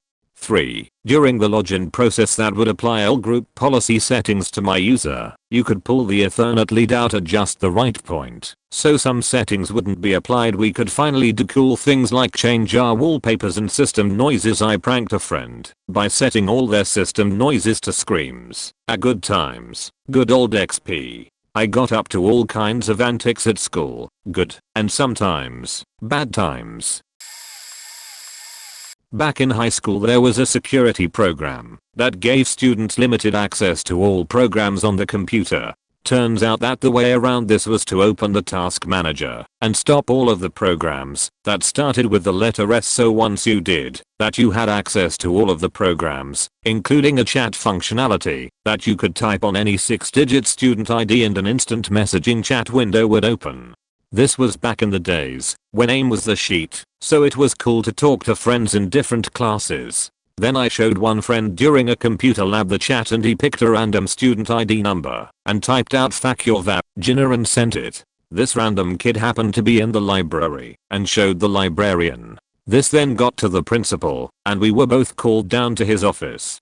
Once we were both in his office he pulled the transcript that my friend sent and asked him if he wrote "fuck your vagina." 10th grade me had to try real hard not to laugh at that being said by the principal in his serious disciplining voice. In the end we denied it, said my computer was just like that, and we found chat by accident. Ended up losing computer privileges for the rest of the year, which was about 4 months.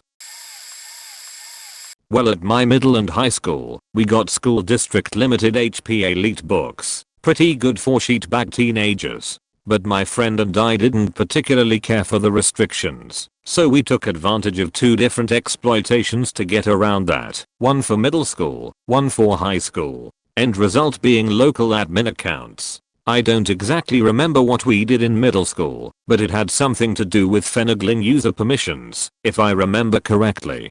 Make the computer give us the ability to create another admin account or some such thing. That exploitation was patched over the summer from middle to high school, so when we got new computers in high school, we went a little farther.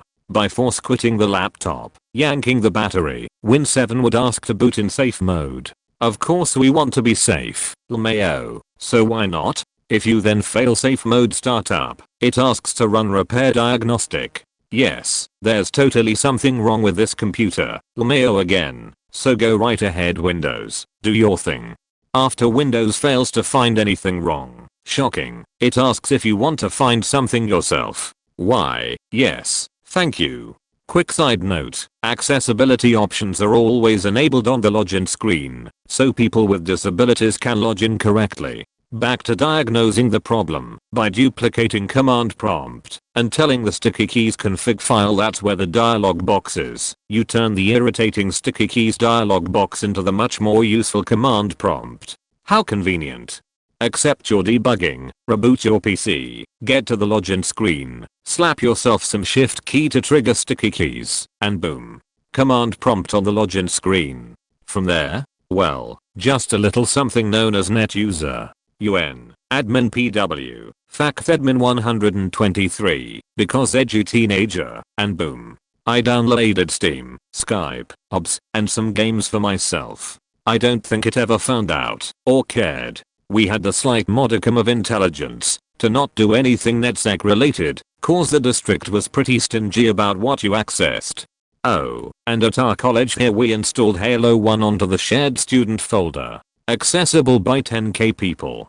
TLDR, Buddy and I hacked ourselves some admin accounts on school laptops, and we installed Halo 1 on the cloud for 10k people at our college. I also broke my laptop screen 5 times in 2 years. Shout out to Tech Grants for buying me a punching bag. Headbutt, fist, and chairs all work great to break LCD screens. One day in grade 10, me and my friends were in a multimedia class. We had recently begun figuring out how to crack WinXP passwords, to which we discovered the wonderful off-crack. We installed in on a USB drive as the school computers had not disabled boot from USB. We mainly wanted admin access. Once we got it though, it was a whole nother story.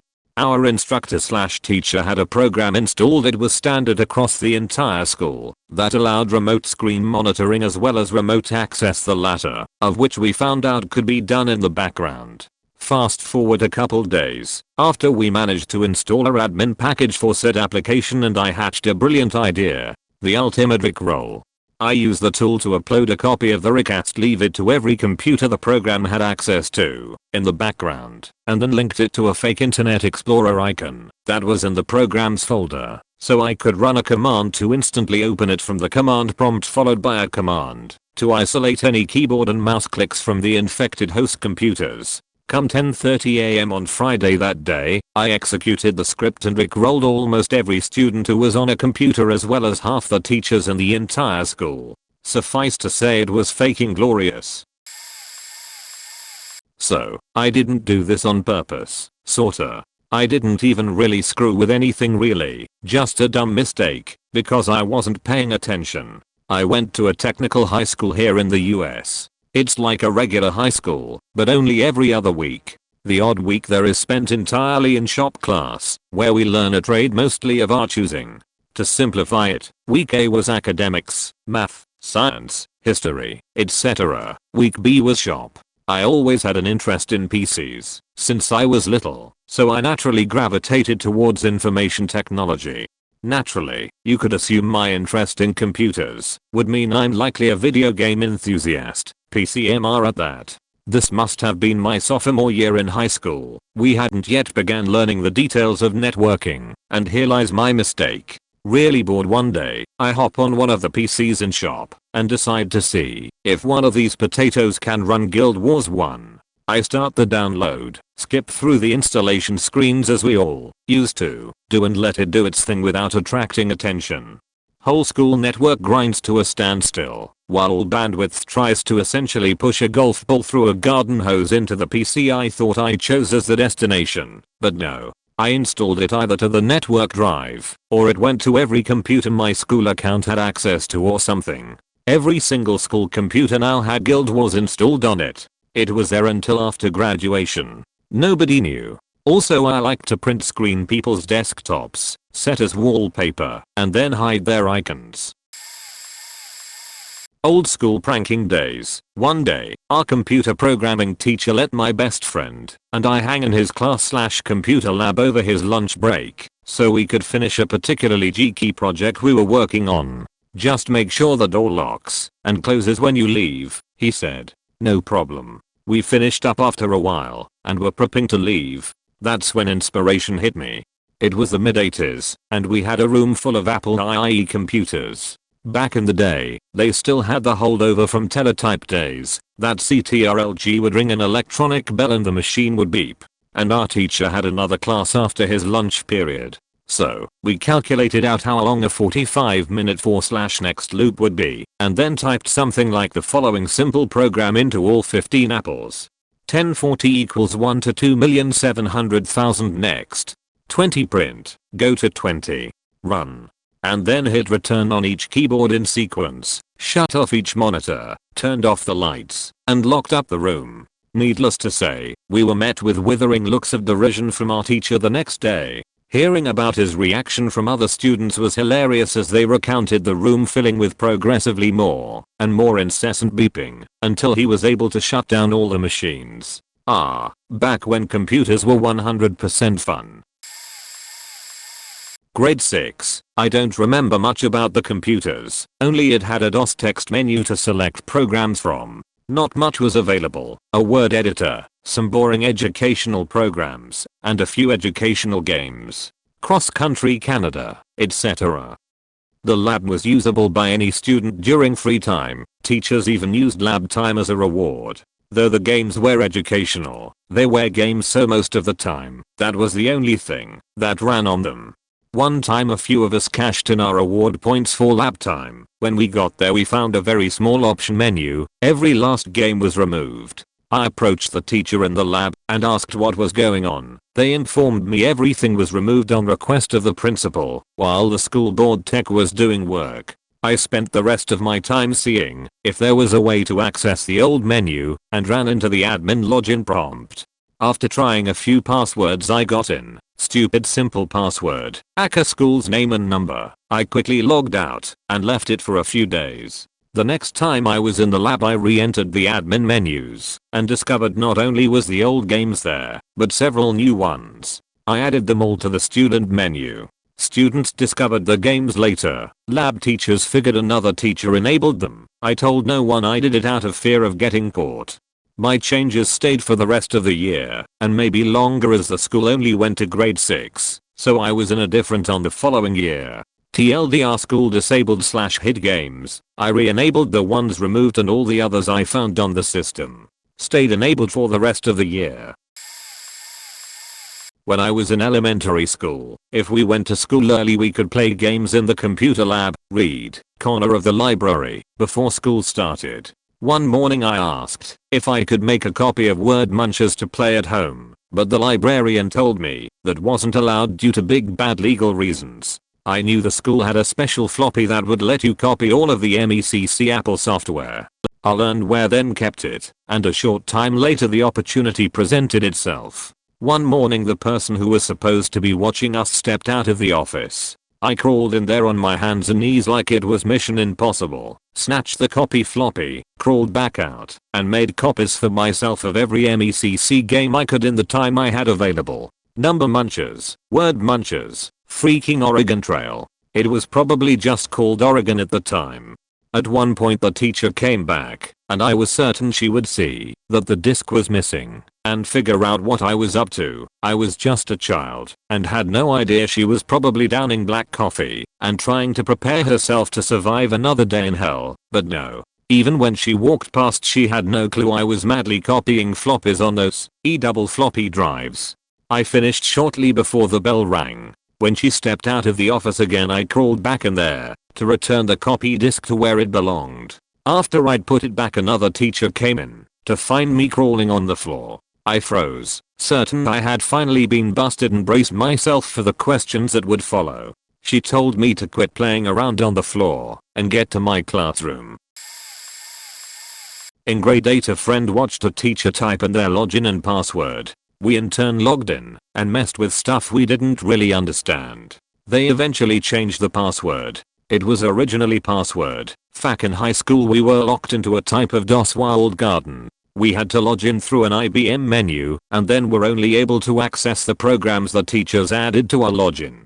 Eventually I figured out that a programming application had its own version of a DOS prompt and file access. From there I could access Windows from the network. After I had access to Windows I installed Doom 2 on the computer locally and taught my friends how to do it. The teacher caught us playing and told us it was fine as long as we finished our work first. So I facilitated Doom to LAN games for computer class. At some point a short time later someone screwed up the network which forced every computer to boot directly to Windows instead of the walled garden. People went nuts and started installing whatever they wanted on the computers. The entire time that I can remember they never fixed it, but I still don't know what happened. I didn't even understand how the network and walled garden worked, and I don't know what they did to break it, but it created chaos. Odds are it was somebody using the exploit, but could just have been a coincidence. But Doom 2 was fun. Went to high school in BFE, like still smoking in the boys room in 2006 BFE. So in my science class, taught by a man who ignored a brown recluse bite until his foot was brown. Me and a friend would always fuck with the computers, killing the power to them by hitting the emergency switch on the way to the bathroom, making Landover Baptist the default homepage. But then we get the idea to make the keys say stupid sheet. So we move all the keys on the 4 computers during our project time, and then we wait 3 kids get on them and no one realizes that the center rows say tiny dick or fuck you. These idiots are such sheety hunt and peckers that they don't realize there's multiple duplicates on every keyboard. Teacher turns them off and hands out an assignment. Then I realize that he hunts and pecks too. He can't get into the computer cause his password isn't working. I go over and ask him if I can help, to which he replies that he's stuck. After 2 more questions I've got his password. You sure it's got a capital? FFWD 2 weeks. I'm faking failing this class cause well, I gave up 45 minutes after the class started. I wait till after class and get into his classroom, flunk everyone else except the Asian girl. I pushed her grade to 140 hoping that someone would think she did it and end the year with a B in chemistry like most of the class. Back in grade 4 or 3, can't quite remember, we had around 20 of those old colored Mac computers for the whole school to share. The school only had 1 class of each grade from JK/SK to grade 5, so there weren't many students in the school. Everything was saved to a server that was super easy to access. Enter eFinder. Select library.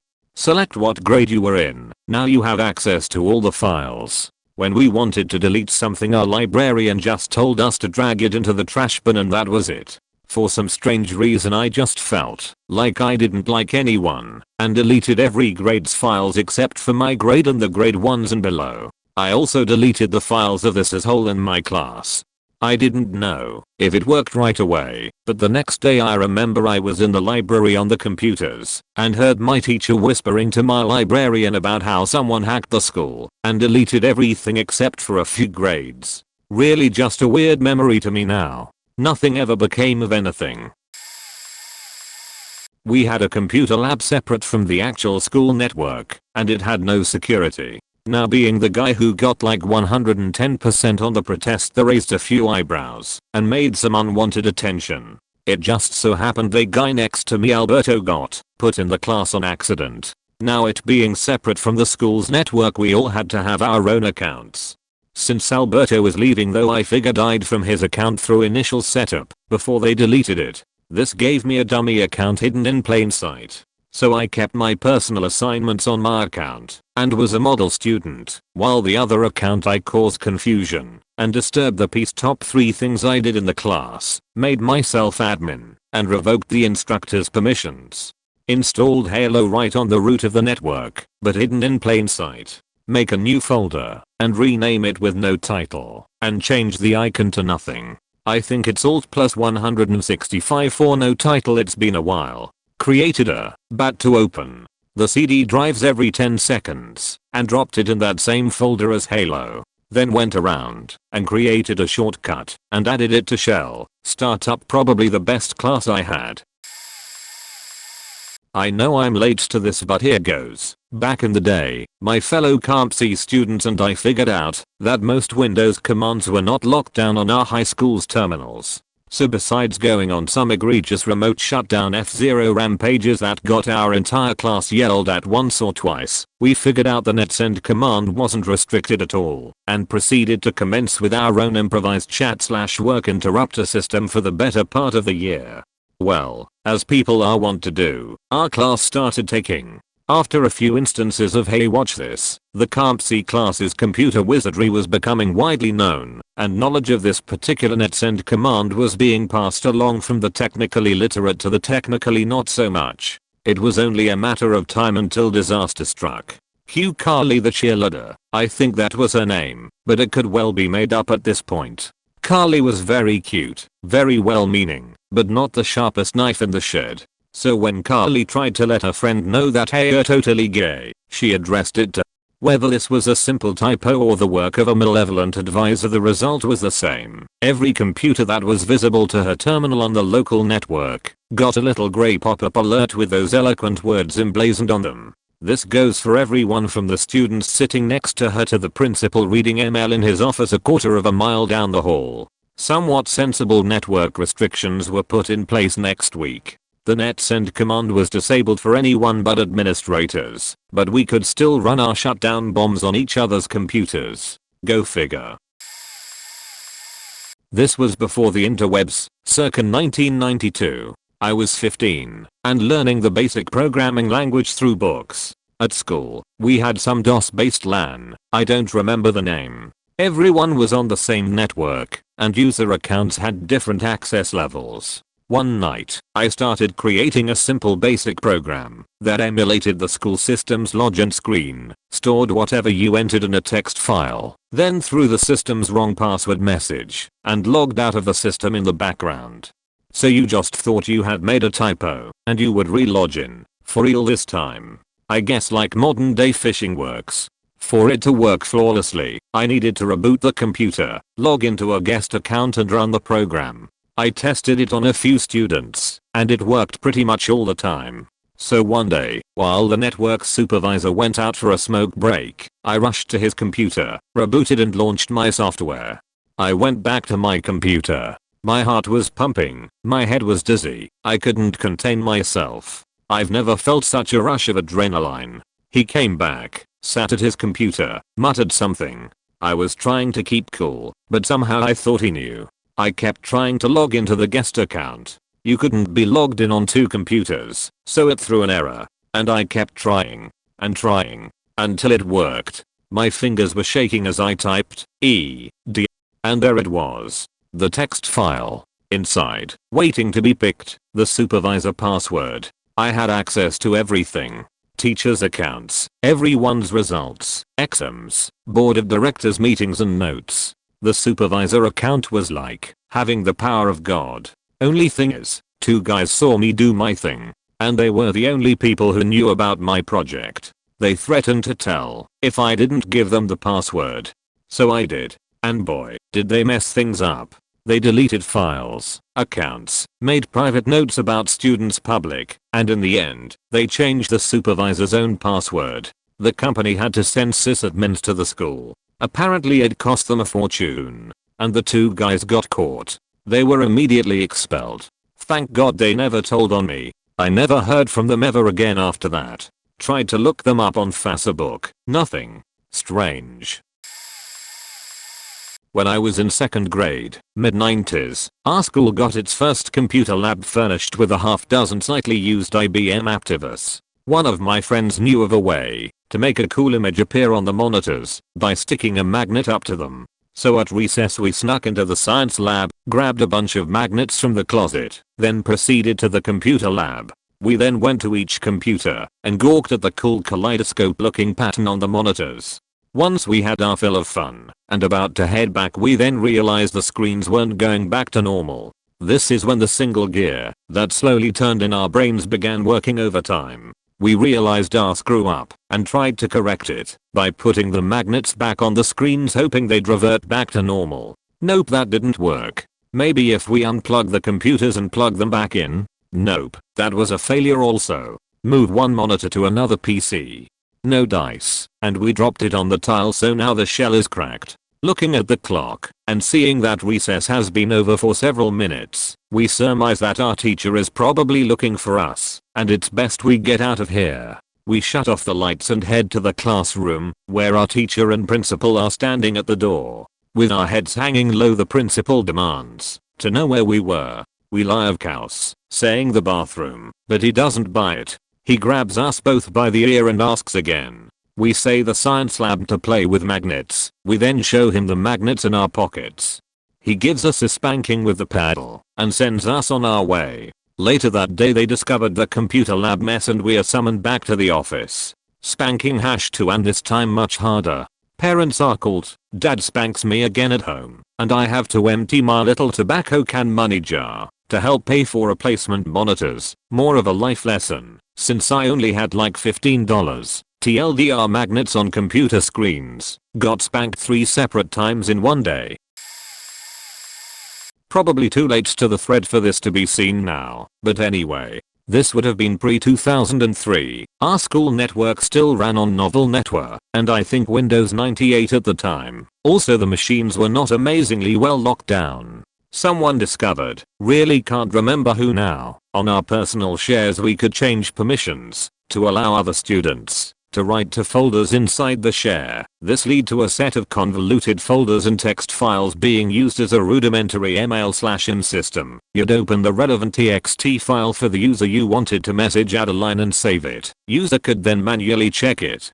Being into programming, I wrote a script that worked as a simple text-based email client that showed you a list of numbered options in an input box that interfaced with these files, making it a lot easier to use. This was all working fine until my friend had an idea to make it even better. He makes his own script that would run in a loop and show a pop-up as soon as you got a message. So you'd log in a lesson, start his script, and you would get pop-ups as soon as someone sent you something. He then made the script install itself into the all users startup folder, followed shortly by going on holiday. During this time the whole network slowed to a crawl, no one could log in. Turns out having most of the computers trying to read a text file off the server every second may have been more frequent. Basically, does the domain controller schools it text solution delete the main script file, which then lead to every machine doing the old Windows 98 thing of searching for the closest thing it can find to update the shortcut in the startup folder with, and thus a load of machines starting some random program when you logged in. Think his parents ended up having to pay the school for the extra time the tech had to put in to fix it.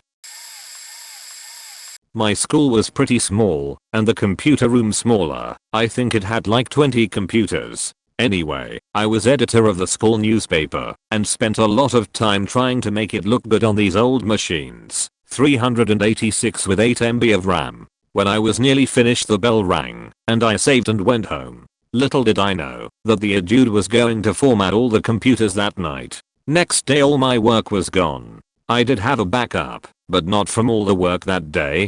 I was supposed to polish the paper, but when I noticed all was gone I just went black.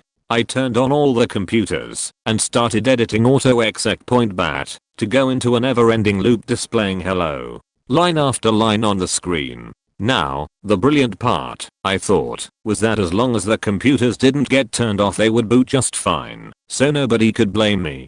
Anyway, couple days later I was called into the principal's office. The dude was sitting there also, with one of the computers I had destroyed set up, just for me. "Did you do this?" the dude asked and showed me the computer. "Someone has done this to all the computers in the lab and the dude had to spend his entire afternoon to fix them." I promptly just pushed Ctrl+C to stop the loop, typed edit AutoExec.bat and removed the 3 lines in the file. Then I restarted the computer.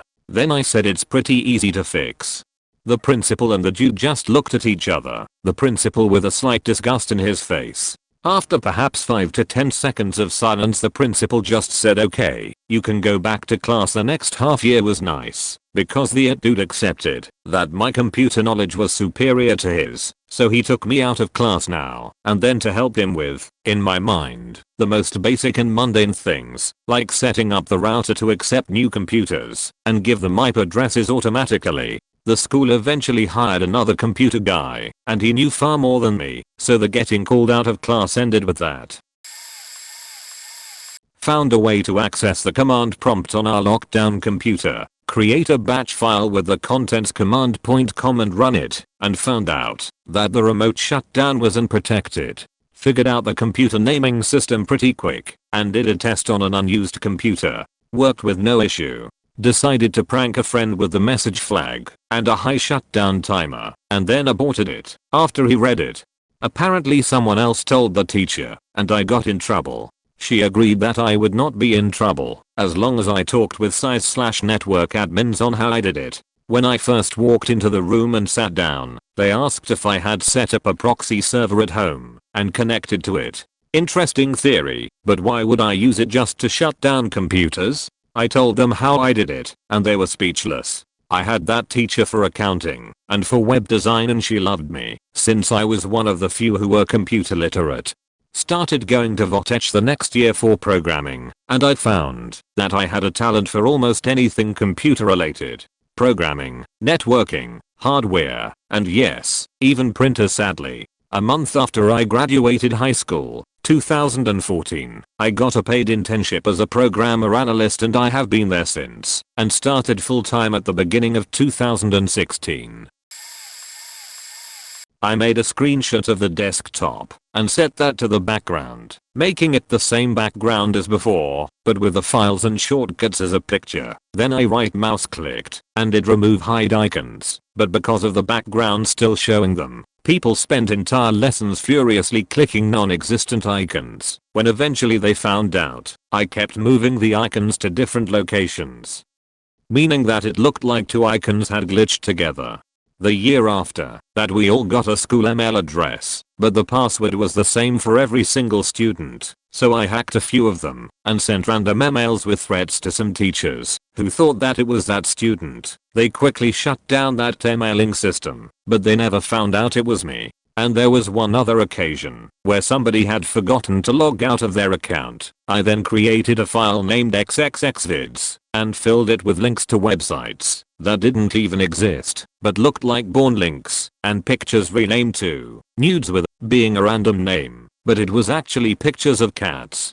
I then walked away and left the computer on, and the next person to use it found the file and told the teacher. The student on whose account I did this had a lot of explaining to do. Funny thing was that everyone knew I was good with computers, so they always asked me to help with it problems. The problem was solved, but a few days later mysterious shit would happen. Hehe.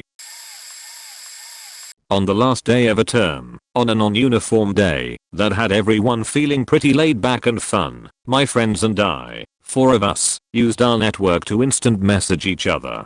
We were about 14 over 15 at the time. The way it worked was like this: each user had a secure account on the network. 4 of us logged into one account. We started a Word doc, and if you saved changes, someone else logged into the account could open the document and see those changes. We got a bit carried away with our genius plan and the language got a bit coarse. Not crazy, but we were essentially group chatting, so a few beatdowns were in there. I compared my friend to a bucket of shit, only the bucket had better dress sense. Another friend got ripped for his clothes looking gay and his nipples being visible through his jumper. I can't remember the others, but these stick in my mind, and for good reason. The first day of the best term, the deputy head teacher came to one of my classes where 2 of the others were too. He called for one of them to come out into the corridor to speak to him. I didn't think anything of it. 2 minutes pass, and he calls out the other one. It then clicks. I get the sinking feeling, knowing I was inevitably next to join the party.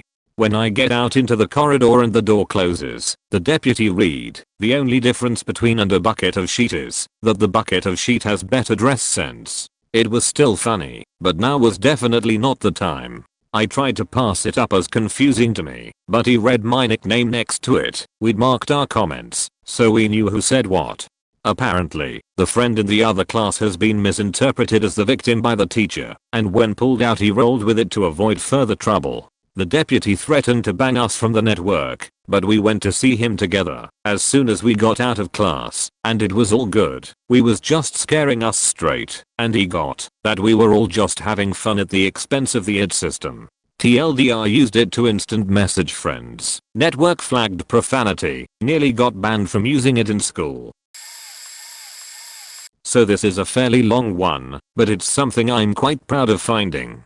So, our network was pretty typical of a school in the early 2000s. Machines in classrooms loading user profiles from a server somewhere in the school. Teachers had more access than students. They could have wallpapers, but students, plebs, had to deal with the stock Win98 look. We couldn't open any non-normal file extension, and the school filter was pretty much impossible to bypass. No way to change Internet Explorer proxy settings.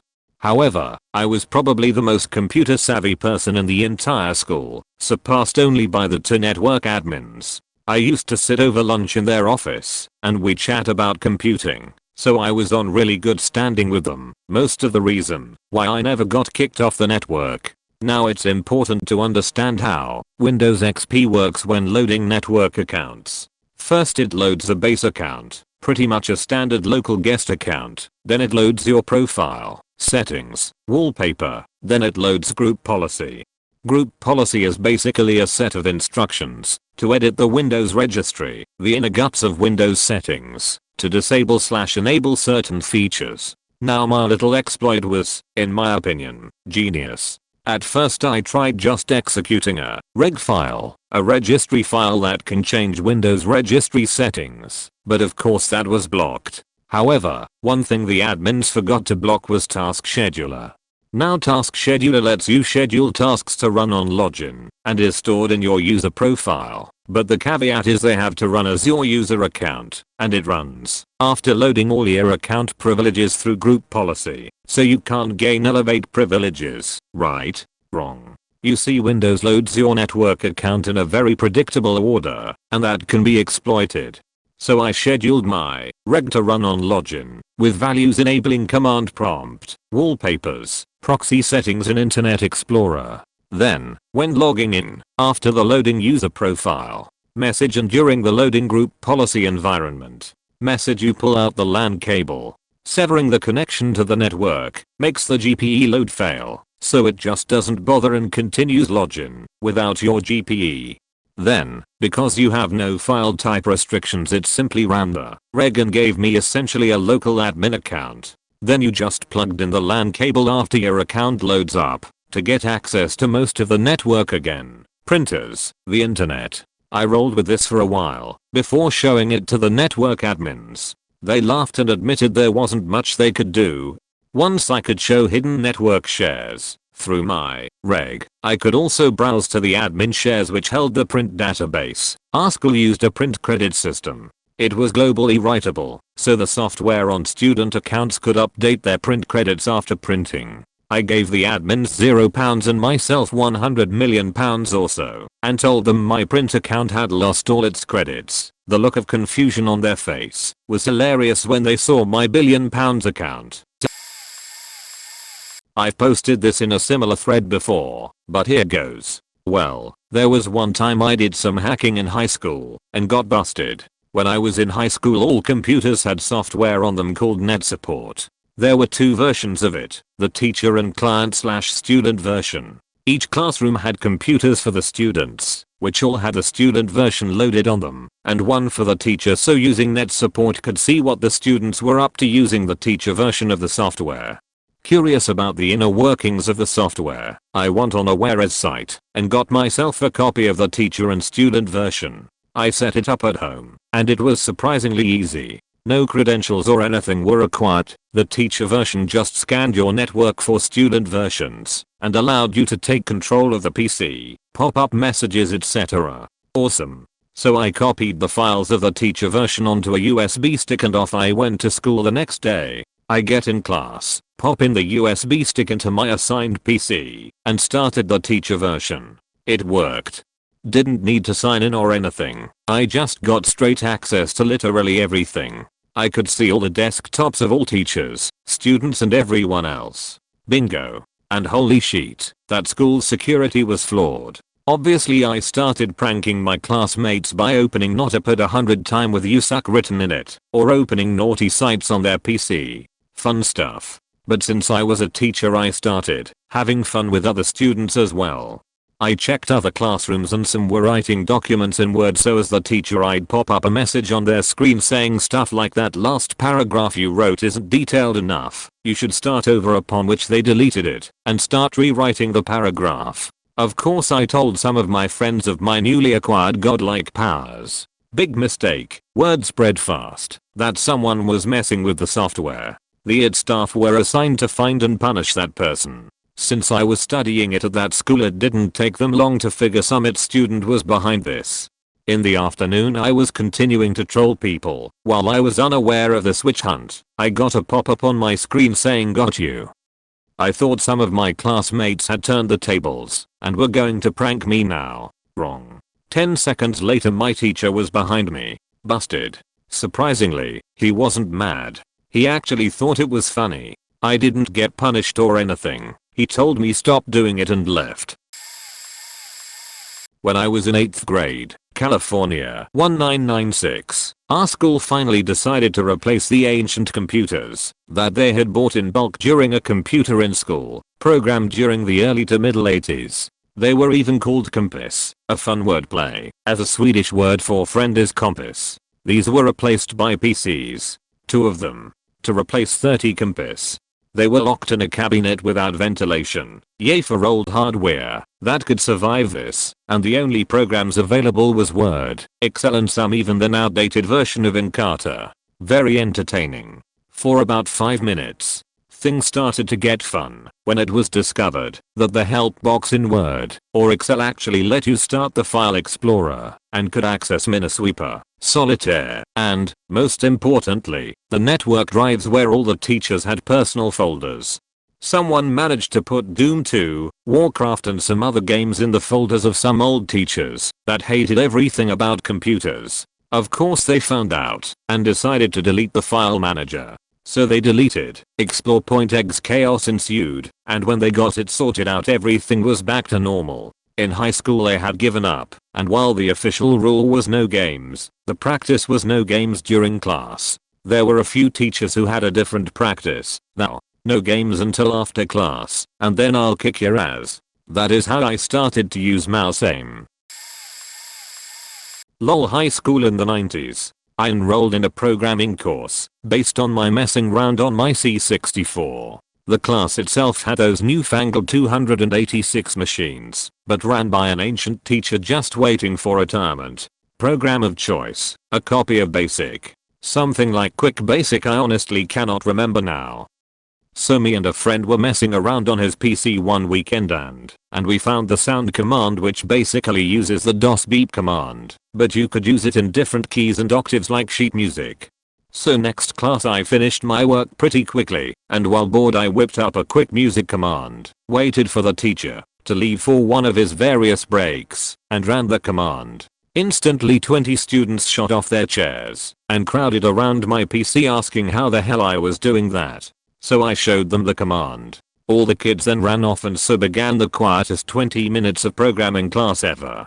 Even the teacher, when he came back, was kind of puzzled that every student was furiously typing. 20 minutes later, the whole class had individually finished their pieces of whatever 90s pop song or their favorite opus, and by a freak of nature, they all hit enter. Cue 20 PCs screeching DOS beeps in the computer lab, and fun story, no one knew how to break the command once it started. This went on for agonizing minutes with the programming teacher bellowing at everyone to stop. Finally the teacher demanded to know who knew the command, and everyone faking pointed at me. Got kicked out for the rest of the lesson, but as I was leaving some smarters ran their sound command again, leading the teacher losing his goddamn mind. This was back in the late 99 over 2000, when computers were still a new thing to my high school. Over the course of a few days, during lunches and after school, we loaded Sub 7 onto every PC we could get access to. The school pretty much owned only one model of PC, and it was a full ATX tower which was always on top of the table/desk where it was stationed. PCs weren't just in the lab either. Thanks to a generous donation from someone, we had one in every classroom. Most of the time they just sat there, because the teachers knew only enough to play Solitaire or Minesweeper. For the next few months, when things got boring in our programming class and we maximumed out bandwidth downloading music on Napster, we would randomly pop the CD tray open on machines that weren't in use in other rooms. It took a while to catch on, but eventually the teachers that had their classes disrupted by a seemingly autonomous PC got concerned that a virus had gotten a hold of the machines. A combination of that, and one of the other students involved pushing a browser to open a porn site on an innocent student's machine during class, was what finally brought the fun to an end. We all got ratted out. After that they hired professionals to clean the machines, install antivirus, and porn blockers. They also learned the difference between admin and non-admin users. I think I can win this one. When I was in high school I found a number of problems with the computers, and when the teachers would complain about something they had been bothered with for a while I would fix it. Principal heard and had me fix stuff as well. Summer after my freshman year I saw an ad in the paper about the school district looking for a company to bid of computer support. I opened a business, bid and won. I was now in business and went from being in a dirt poor family, living with my musician dad who refused to work a real job because he was an artist, to having money to buy decent groceries, Nintendo, a vehicle, my own computer, new well pump, and fix the septic/fill lines. These two combined allowed us to flush the toilet every time, which made me happy, and a ceiling for my room. It was a good gig. So where was the trick/screw? Didn't clue the teachers in that I was getting paid very well to come in after hours and fix things. Instead, when there were problems, since I was the guy being nice and fixing the school's computer/network, they would let me out of class to go work on issues. We had a nice arrangement. If I had to get out of class to go fix something, they would give me a 100% for classwork that day. I actually fixed them instead of screwing with them. See, we'd just been migrated from Windows 2000 systems onto Windows XP. As is typical, it wasn't able to get updated versions of most of the software we use. One of these pieces of software was called Synchronize, which let the teacher view and control all the computers in their labs. Of course, some students began taking advantage of the teacher's newfound lack of control by playing games and whatnot, which I didn't mind. There was this one student, however, that sat directly behind me and liked to blast either shitty rap music through the computer's shitty built-in speaker or play that high-pitched sound that only younger people can hear. My ears have always been sensitive to high-pitched noise, so it was mildly painful to listen to that sound at full blast. So I started digging and tried everything I could to bypass user controls and lack of admin rights. Finally, I was able to get the good old application compatibility wizard to fire up and applied WinterK compatibility to the Synchronize program on my computer. Now I'm still not entirely sure how it propagated, as these were thick clients, but after I did this, every computer in that lab suddenly had working Synchronize. The teacher was finally able to control the computers, and she immediately locked down sheetheads. That's how I became it before it among the teachers, and hated by the school's actualite. They actually called me a year after graduation to offer me an interview for a job, and then used it to insult me for making them look bad, as they had spent 2 weeks trying to get it to work and couldn't figure it out, even with full admin rights. All I could do was laugh at the fact that there were half a dozen 30 to 40-year-old grown men who were so infuriated and insulted by a faking teenager that they brought them in under false pretenses just to insult them.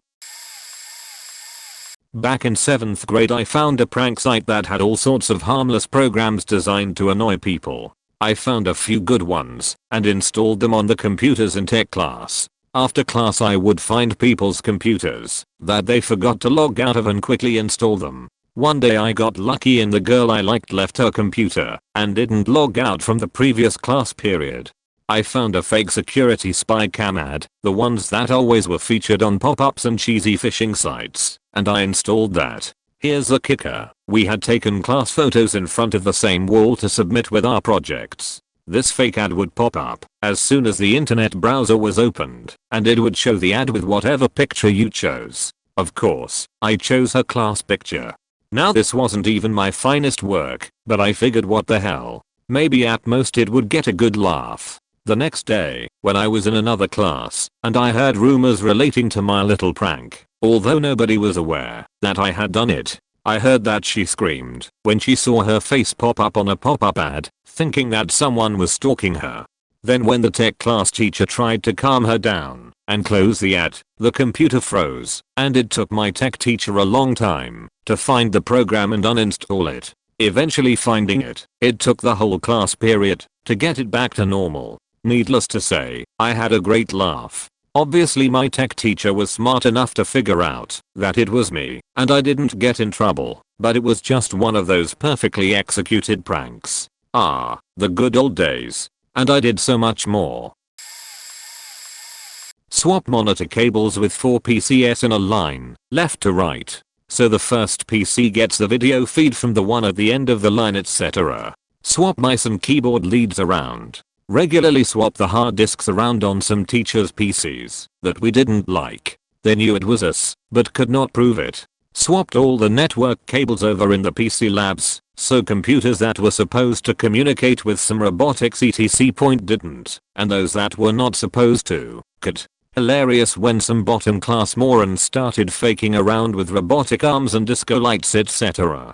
Saved a screenshot of the desktop over the top of the actual desktop as the screensaver, then minimized and locked the taskbar. Made for amusing watching in class as the teacher tried to click start, run and it just did nothing. Waited for teachers to leave the room, went on their PC, and reset their password by one character, then locked the PC, as if it had timed out. Generally uninstalled all of the French language software, wherever we found it, because we hated the French teacher and just wanted to make his life miserable. He was a sheet teacher TBF.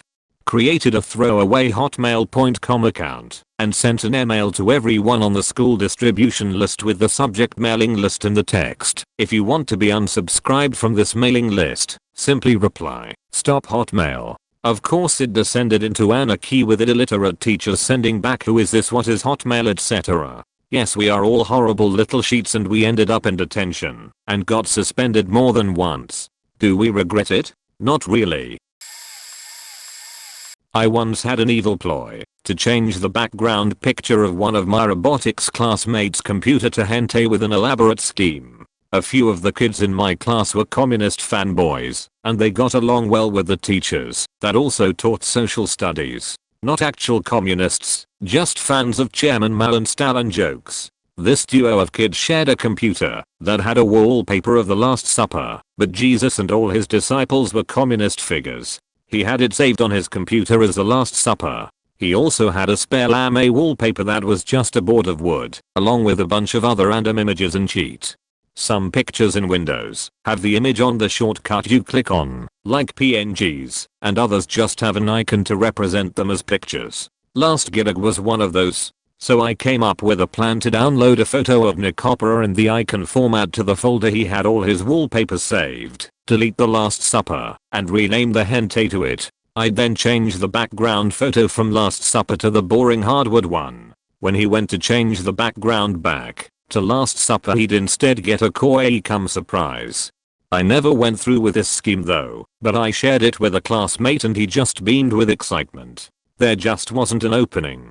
The commie brothers were always close by and the monitor was very exposed compared to the others, and looking at born on school computers seemed like something you could get into a lot of trouble with. While the teacher was often out the room, I don't know what kind of cyberpunk deep web hacking security they've got installed on the computers. XE recognition algorithm that detects anime titties with 89% accuracy. Last thing I need is section 9 up my ass. I was caught once in grade 8 for watching How to Basic on Library Computers and the ad guy sent me a message telling me to stop, but I didn't, and he logged me off the computer remotely. And in grade 10 robotics, this one kid was playing a hentai game called Hotown or something like that, and the classmates around him were laughing and having a pretty good time until that kid got a few days suspension for looking at born on school computers. But I digress. I never did end up pranking those two. Their faces of surprise, mild arousal, and a class full of guffawing 16-year-olds is something I will never know, and something I still kind of regret not doing little over a year later. In my first high school, my friend and I were pretty much the ed department for the library. Also had the only open computer lab, so we did some messing around with the computers there, but rarely much, as our position was always somewhat precarious. Although we had the admin login for all the computers in the district. Although the best prank we pulled was actually done from one of the classroom labs. Since we had admin access, one admin account for the district, we could access any of the computers and servers in the district. So we printed something like 12 copies of the Windows EULA to every printer in all the different schools' offices. Edit. An additional antidote. In college I worked as a teaching assistant, and so would have access to the teacher's computer when I worked. I would on occasion take over a student's computer and just subtly mess with them. Do things like moving stuff around, renaming things, typing random letters when they were typing. All the students knew the teacher computer could do that, but it was always fun to see how long it took them to recognize that it was me messing with them. The following is a tale of my misspent nerdy youth. In the 1980s, personal computers just began to arrive and change the world. Apple donated millions of computers to schools everywhere, making the Apple the first computer most kids saw and got to use. As it turns out, this was of no use to me. I was fortunate enough to already have access to computers well before they showed up in school. My father got first a Commodore VIC-20 and then an Apple E, and he was brave enough to let his 12-year-old, infamous for taking absolutely everything apart, use it. This was quite a leap of faith. At the time, that computer cost as much as a compact car. I started mucking about with programming. First basic, and then I started to tinker with assembly. For those not familiar, the Apple was a very primitive machine. By our standards, or even compared to the computers you likely grew up with, it wasn't much more than an electronic abacus. It had no hard drive. Its high-res mode was 280x192, with a whopping 15 colors. It had one built-in speaker, and the ability to go beep. The base model had 64K of RAM, although it was often upgraded to 256K. The file size just of the mouse cursor you are using is a little over 128K. Despite these limitations, this machine launched the personal computer revolution, and you could convince it to do lots of things. One of the odder bits of software I stumbled upon was a primitive audio digitizing program. Using the cassette port, one of the ways to save and load data back then was on audio cassettes. You could play music and record it. The quality was terrible, and even at that low quality, it ate through memory like no other task I'd ever tried to do on the thing. Getting about 5 seconds of distorted mono audio took up most of the expanded 256K of memory that most machines had. This program was really just an oddity, a toy. You couldn't use it for anything. It only really existed to prove it could be done. You could record music, and then use the program to play it back, and that was it. Enter my best friend. He was in a computer class in high school. I didn't ever take computers in school. All my electives were taken by electronics at the nearby vocational school, and frankly, any computer class they had would have been a waste of time for me. The kids in this class, I'm sad to report, did not behave well. The teacher was not well liked, and apparently lacked the authority to keep the kids in line. Playing pranks on her became common sport, and my friend wanted to try one. We talked about what to do, and we got the idea to see if we could use that music program to get the computers in class to play music. After a whole bunch of work, it turns out I could. I had to tear apart the program and modify where in memory it stored the sampled music to make room for some basic instructions. Once we had that, we grabbed a sample from our favorite band Rush. Something with distorted electric guitar, so it didn't sound too awful. We grabbed the bass riff from Cygnus X1, the first 4 or 5 seconds of the following, https://yauto.b/1omiber8cqq4, t equals 132. The computer class was divided into 2 rooms side by side, one a traditional classroom, and the other filled with computers. One day, when the class was scheduled to be in the classroom side, we go in early and load my program on a bunch of the machines set with a timer to go off in the middle of his class, each one timed to go off a bit after the next. Later that day, he tells me how it went. He could not stop laughing about it. When the program started going off, it could be heard in the classroom, and with each successive computer joining in, it got louder and louder.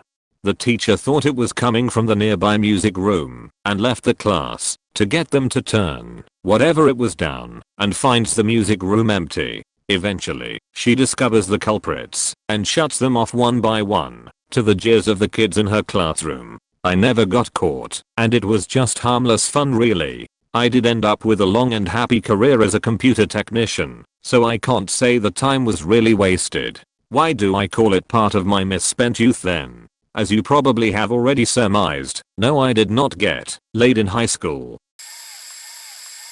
I knew a couple of people who tried to fill the student shared drive. It was pretty funny, and they got it down to 80 to 70 GB. They had to do it in such a way that they wouldn't get caught, so they made files purely out of zeros and compressed them loads. One of the two got caught when his computer crashed, and a couple of surrounding people, myself included, sort of just said it without thinking. Or maybe we just felt like being pricks.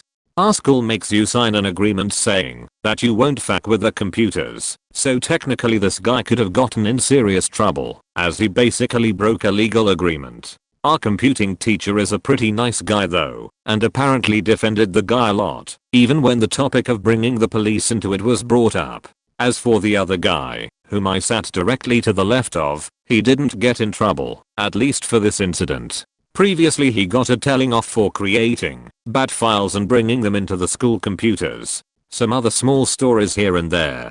One of my friends has a full copy of Undertale on the school system. The school itself has a small collection of emulators and ROMs for retro games on the system. For their 50th anniversary event, each department did something different, and the art department did a gaming through the decades thing, where you could go into a room and play emulators for a bit. These emulators are still on the system, although some of them don't work properly. For a short while, before the system was updated, a couple of friends I know had tore on the system. Many years ago our school CS teacher would let us play Cave, one of the early MUDs, if we had completed our assignments, and some days after school turned out, some of the 6th formers had high level characters after putting heroic numbers of hours into the game, and were often and repeatedly dicks to us younger kids. One day after undergoing a particularly egregious trolling and rage quitting, I found where the read-only client lived, copied it locally, and hacked my copy, those basic lessons finally coming into use, so that instead of getting 1 XP for killing the first imp, or whatever it was, I got something like 100k plus a promotion to super user. To my surprise, the server blindly trusted the client, so insta-wizard promotion for me. I then went on a prolonged revenge stralage mission and repeatedly executed all the 6th year's characters who'd been mean to me and my friends, with powers even they didn't have. The funniest was the howls of rage and attempts to track whoever it was down. They didn't think the little sprouts could be doing it, so didn't even check us. When I was in high school I installed a Windows 7 laptop and a projector in every classroom. A teacher forgot the computer on before leaving for a considerable amount of time, so while she was away rebooted it to some Linux distro fcd, dumped C, /Windows /System32 to a USB drive and rebooted to Windows again. When I went home I cracked the admin password. It was the last name of the principal. And when I came back I granted myself access to remote shell and full RDP control, hidden, of course. I also turned it into a Wi-Fi hotspot for fast remote control with phone, and managed to connect to the external NAT admin panel. Whoever set it up it left default password, so I enabled port forwarding and wake on LAN. Basically I could do anything with it, even on mobile data. I would have fun moving the mouse pointer while my history teacher was typing, changing the content of the screen, or pressing Shift plus Tab while she was typing her password, so she would type it in the ML box in clear text. I once changed, while she wasn't looking, the map of the European Union with the map of the country she was actually speaking of. When she saw it, she stared at it, but pretended nothing happened. When she looked away I changed it back to the European map. She was shocked lmao. This is a bit of a lengthy story. Back when I was in high school, in freshman year in woodshop class, he had to trek to the middle school because the other woodshop classes were using the tools in the high school and there wasn't enough room for the two of us. Before we got there was another class that let out before us of middle schoolers that was using the woodshop. Now, between the woodshop and the home economics room there was a computer lab in which the woodshop students would use to look up plans for their projects. On our school's system, we each have a drive in which we can save our projects, papers, etc. on them. What me and my friends used to do was sneak into the computer lab when our teacher wasn't looking. Go onto the computers that the middle school students, or whoever, forgot to log out of, go onto their drive, and permanently delete all their files. I don't know whose they were, but they were probably really pissed that their research paper that they were working on for weeks is now completely gone. I'm a monster. I know.